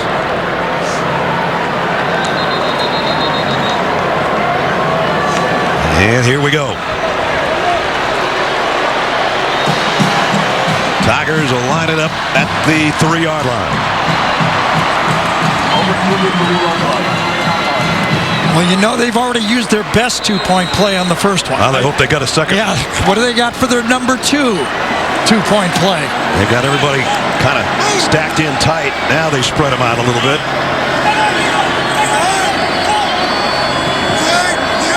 Johnson in motion. They fake it to him. Finley pumps once, throws late, almost intercepted by McKinstry. McKinstry gets in there, just stays all the way, trusts his position. He knows he's got him. He's on the back end of the play, follows him the whole way.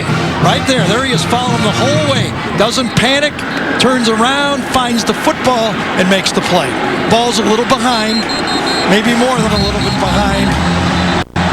Jackson had him by about 1.5 yards, wasn't there. For a freshman, though, what a big moment, yes. Big play. Now it's Alabama's chance to win. It was a well-designed play, was not a good throw.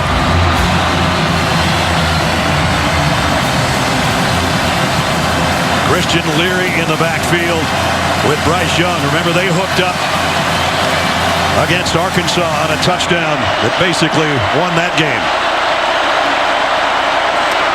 Leary in motion. The throw goes the other way. Mechie's in. Alabama wins in 4 overtimes.